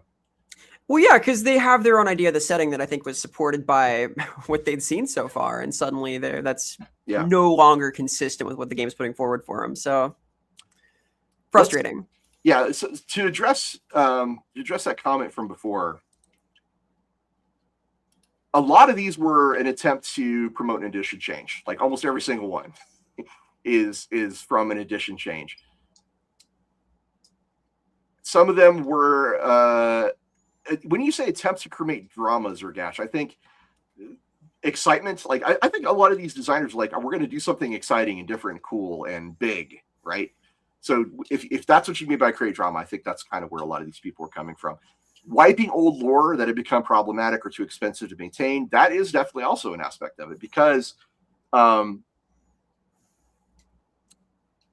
there's some of these things are connected to particular characters. We talked about like how the spell plague killed off some beloved characters who were then resurrected.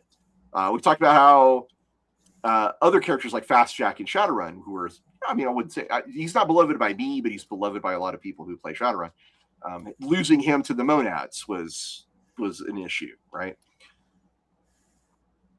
If there's a few things you can take away from this list of cursed metaplots, is that not all cursed metaplot is remembered the same way by everyone. I mean, Vera is over there constantly like, wow, you're really into this, Ross, or you're really against this, Ron. For like the old world of darkness to the new world of darkness shift, the exalted infernals revisions. A single metaplot event can be simultaneously despised by one fan segment and welcomed by another. So, please go ahead, Vera. I would love to hear what your thoughts on this. Yeah, well, the experience of having the setting change on you is different inherently than the experience of coming into it after it's been through these different revisions and alterations, right? Like, naturally, you're going to feel differently about feeling surprised by something than you will if you're learning about it as you go. Like, it's a different experience. The metaplot affects most the people who are like actively playing as it's going on, right? Because they're who has to shift their table, or alternatively be told they really can't shift their table. One of the big things I learned from this is that the edition-driven resets are the ones that breed the most, or the strongest, I would say, backlash. Time of Troubles, Spell Plague, Second Sundering, Second Cataclysm of Dragonlance, Old World of Darkness to New World of Darkness. And as many of our commenters have pointed out, the end times transitioning to Age of Sigmar. Which we're still not talking about. Which is, these all share a common origin, which is a publisher wanted to justify or support a new rule set or a new product line, and they used an in-fiction cataclysm to do it. And a lot of the fan anger about these things, I think it correlates very closely with how much supporting material accompanied that transition, or the quality, in some cases, of that supporting material. or how dramatic the shift is, or what it Mhm. allows them to do with their characters in this new world they've been thrust into. Like Time of Troubles is well remembered and beloved, I think, or at least remembered fondly, because all of the stuff that was surrounding it was well developed and was handled and executed in a careful and thoughtful manner. Whereas the Spell Plague is despised because there's almost 100 years of time that they barely talk about.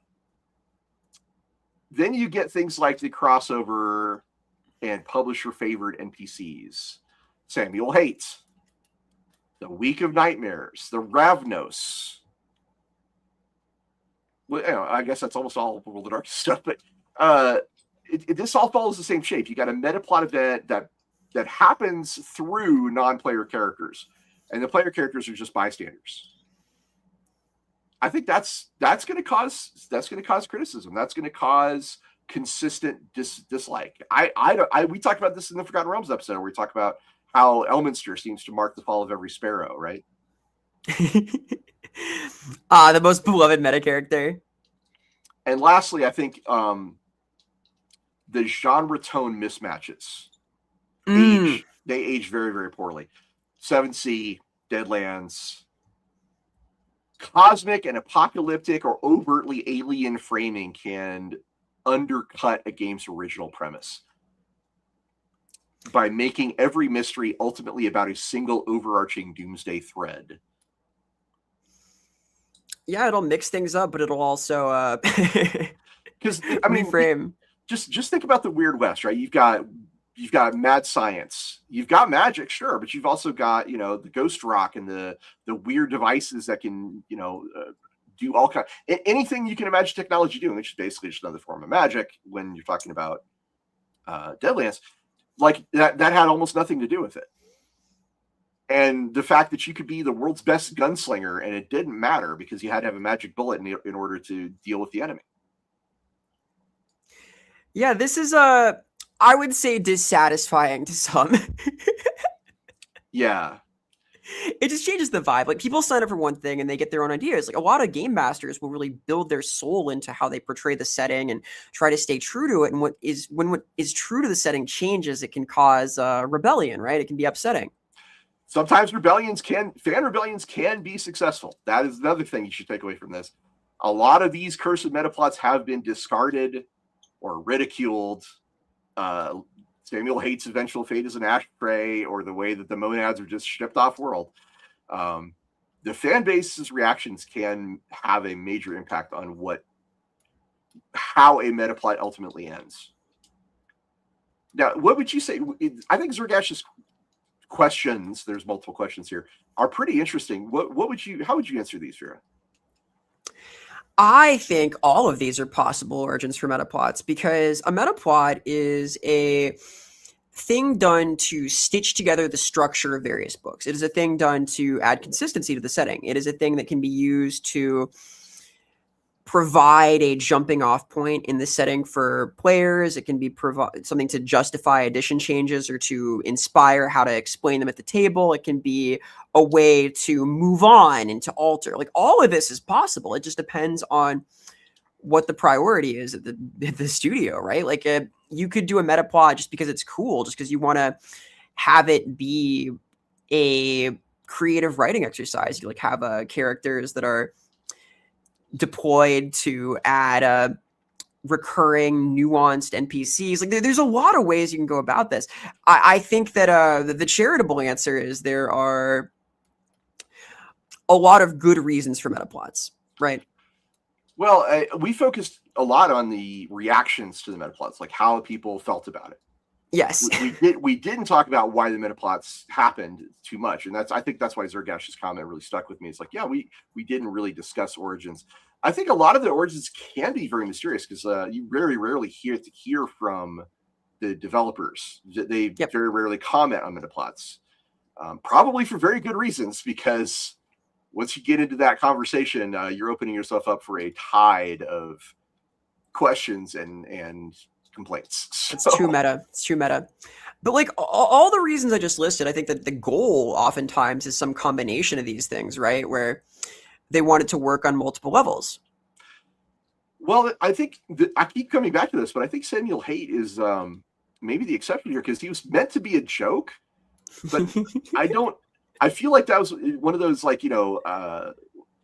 it's like it sounds funnier in your head than when you say it out loud, and then somebody else picks up on it and goes, no, it's really funny, guys. I'm going to make it bigger so you'll think it's actually funny. I don't know. It felt like I feel like some of these things were intended to be more humorous, or some of these things are meant to be exciting. Some of them are meant to be kind of edgelordy, like the Infernals. Hate was meant to be a joke.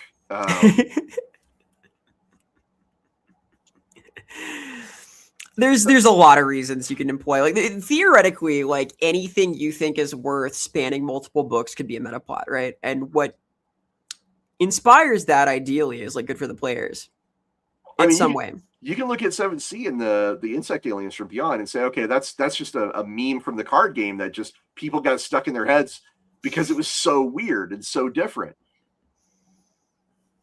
And the investment in a metaplot, I mean, World of Darkness definitely had got people invested in the metaplot. The overall idea of the Sabbat, the Black Hand, the Antediluvians, Diablerie, the Gehenna. What even is that? Where are we going with this? The mystery was part of the reason you played the game. Shadowrun has the same issue. People really get into Shadowrun for what's going to happen next. Where does this go? Some of the twists and turns in these stories have been really compelling. In our Shadowrun episode, we talked about Dunkelzahn becoming president and how awesome that was as a story beat. And the evolution of that and how it was handled was exceptionally well. So, yeah, I think a lot of times it does come from frustration. Weaver 42 points out that invoking change that the players can't experience in the process can be the problem. They change the setting with something that comes from nowhere from the perspective of the players without a way to avoid it. That is true. Like you could pick up you could pick up certain source books, and there is no way to not engage with the metaplot, at least in the way that all the rules are written or the flavor text is written, right? Weaver says, I almost wonder if you'd want to do something like a pseudo edition to experiment with new rules for a period of time to let players form an opinion as they play before deciding to cement it or revert it to a more familiar state for a full edition. I feel like that'd be a very rare practice. Like you see this in like betas sometimes, like arguably Pathfinder 2e kind of did this, but it's usually not in the best interest of a publishing company to do like a half-seas kind of thing. They want to do a big marketing push and have it seem confident. Internal testing might reveal some of these things, but like there's no real way to slow roll these things without a overarching meta plot, which would kind of allow for it, right? I mean, I think there's a level of investment from the designers and developers. I think some of those guys are like, this is the greatest story ever told, and I'm going to put it in this book. And if you don't like it, too bad, I'm in charge. I do feel like some of that is present in some of these decisions that we've talked about in these. We covered 12 different metaplots today, which is a lot. Well, you do have to believe in yourself, right? Well, there's confidence, and then there's investment, and then there's the cost fallacy. I don't know for sure. I'm speculating. But I would say it's likely that at least in some of these cases, there was somebody who said, I have this vision in my head, and it sounds awesome to me, and that's how I'm going to write it. And then it gets out there, and everybody's like, okay, no, we don't want that. That's bad. And you get that sort of entrenchment that occurs, right? You felt that probably as a creative when somebody's offered you criticism where you're like, wait a minute. No, I'm right, you're wrong. I like to say when someone tells you there's a problem when they give feedback, they're good at finding a problem and bad at providing an answer. So that can't happen. That is my mentality. What are your final thoughts on these cursed metaplots today, Vera? Metaplots are a natural element of setting design. There is a case perhaps for less is more sometimes. Warhammer is well known for having subtleties and vagaries in its metaplots that allow for future development. There's maybe room for a discussion of the nuance of how much you want to say in your setting, what you want to like leave unknown and mysterious. But I think really there is lot of nuance possible with these. It's like it's the structural glue that can string together different editions. It's the in that a lot of people can have to learning about a setting. There's a lot that can go into these, right? Whether they're like background lore and Bibles, like almost literally the Book of Nod and Vampire, or they're footnotes and new editions. Like it's important stuff. Well, as I've said often before, nerds love change. We embrace it. All right, that's a joke. I think that the most successful metaplots are, again, the ones that are handled carefully and thoughtfully. I think a metaplot is not something you should dive into without a pretty solid understanding of what you want and where you're going, and that should ideally align with the fan base's the things that the fan base loves. There's absolutely room for, hey, you never knew you wanted this, here it is, right? Like a lot, there's the fun surprises and twists in the story are part of the reason why people are so invested in these worlds to begin with. But not unlike M. Night Shyamalan, there are times and places where the twist that you think is really great can fall super fucking flat.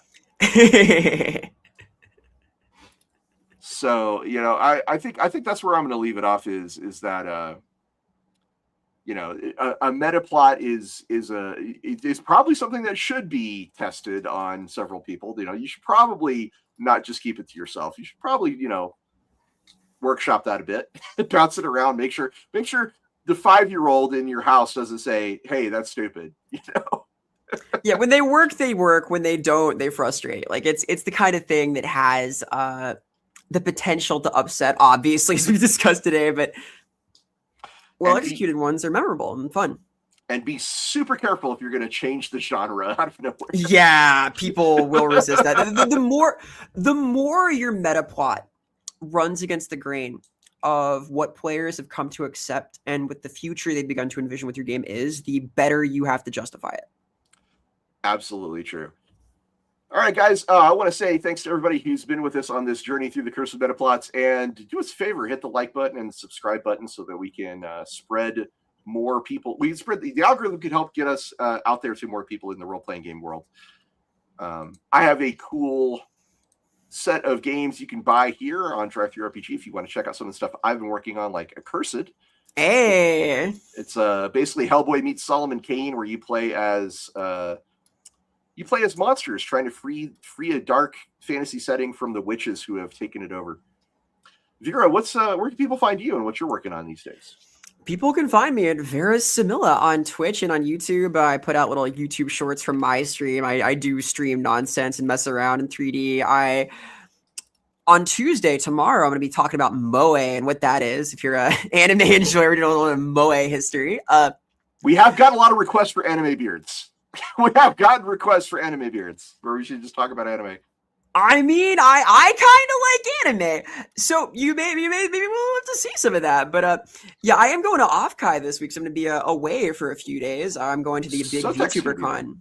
Yes, and that's where I met Sotek last year. Okay, cool. Do you go in person, or do you go totally in costume, or how does it work? No, but I do dress like this, so it's like, what are you gonna do? Some people go in costume, like they like wear like a mascot head that looks like their character or whatever. Like that's what I was thinking. I just dress like this. It's not very good. I have a lot of black tank tops. Huh. Okay. So it depends. It'll be fun though. So I won't be streaming a ton for the next week or so, but I'll be on Twitter, and so I'm also Vera Samilla. Wow, cool. Well, yeah, go see Vera Samilla if you're going to, what's the name of the con? Offkai Expo. Offkai Expo.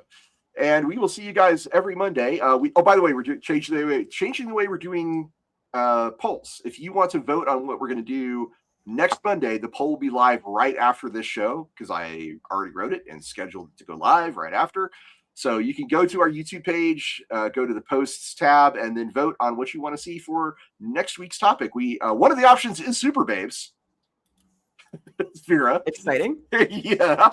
I'm thoroughly intrigued by Super Babes, as you know. Oh, well, I'm going to be just blushing with embarrassment the whole time talking about it, but it is a very important game to discuss in the history of role-playing games. There's also, I think, Birthright, the setting, and introducing new players to role-playing games are the other two options. So go vote and let us know what you think. But until then, we will see you on Mondays from 2 to 5 Mountain Time here on the Lorebeards channel. Yeah, thank you guys so much. Catch you later. Cheers.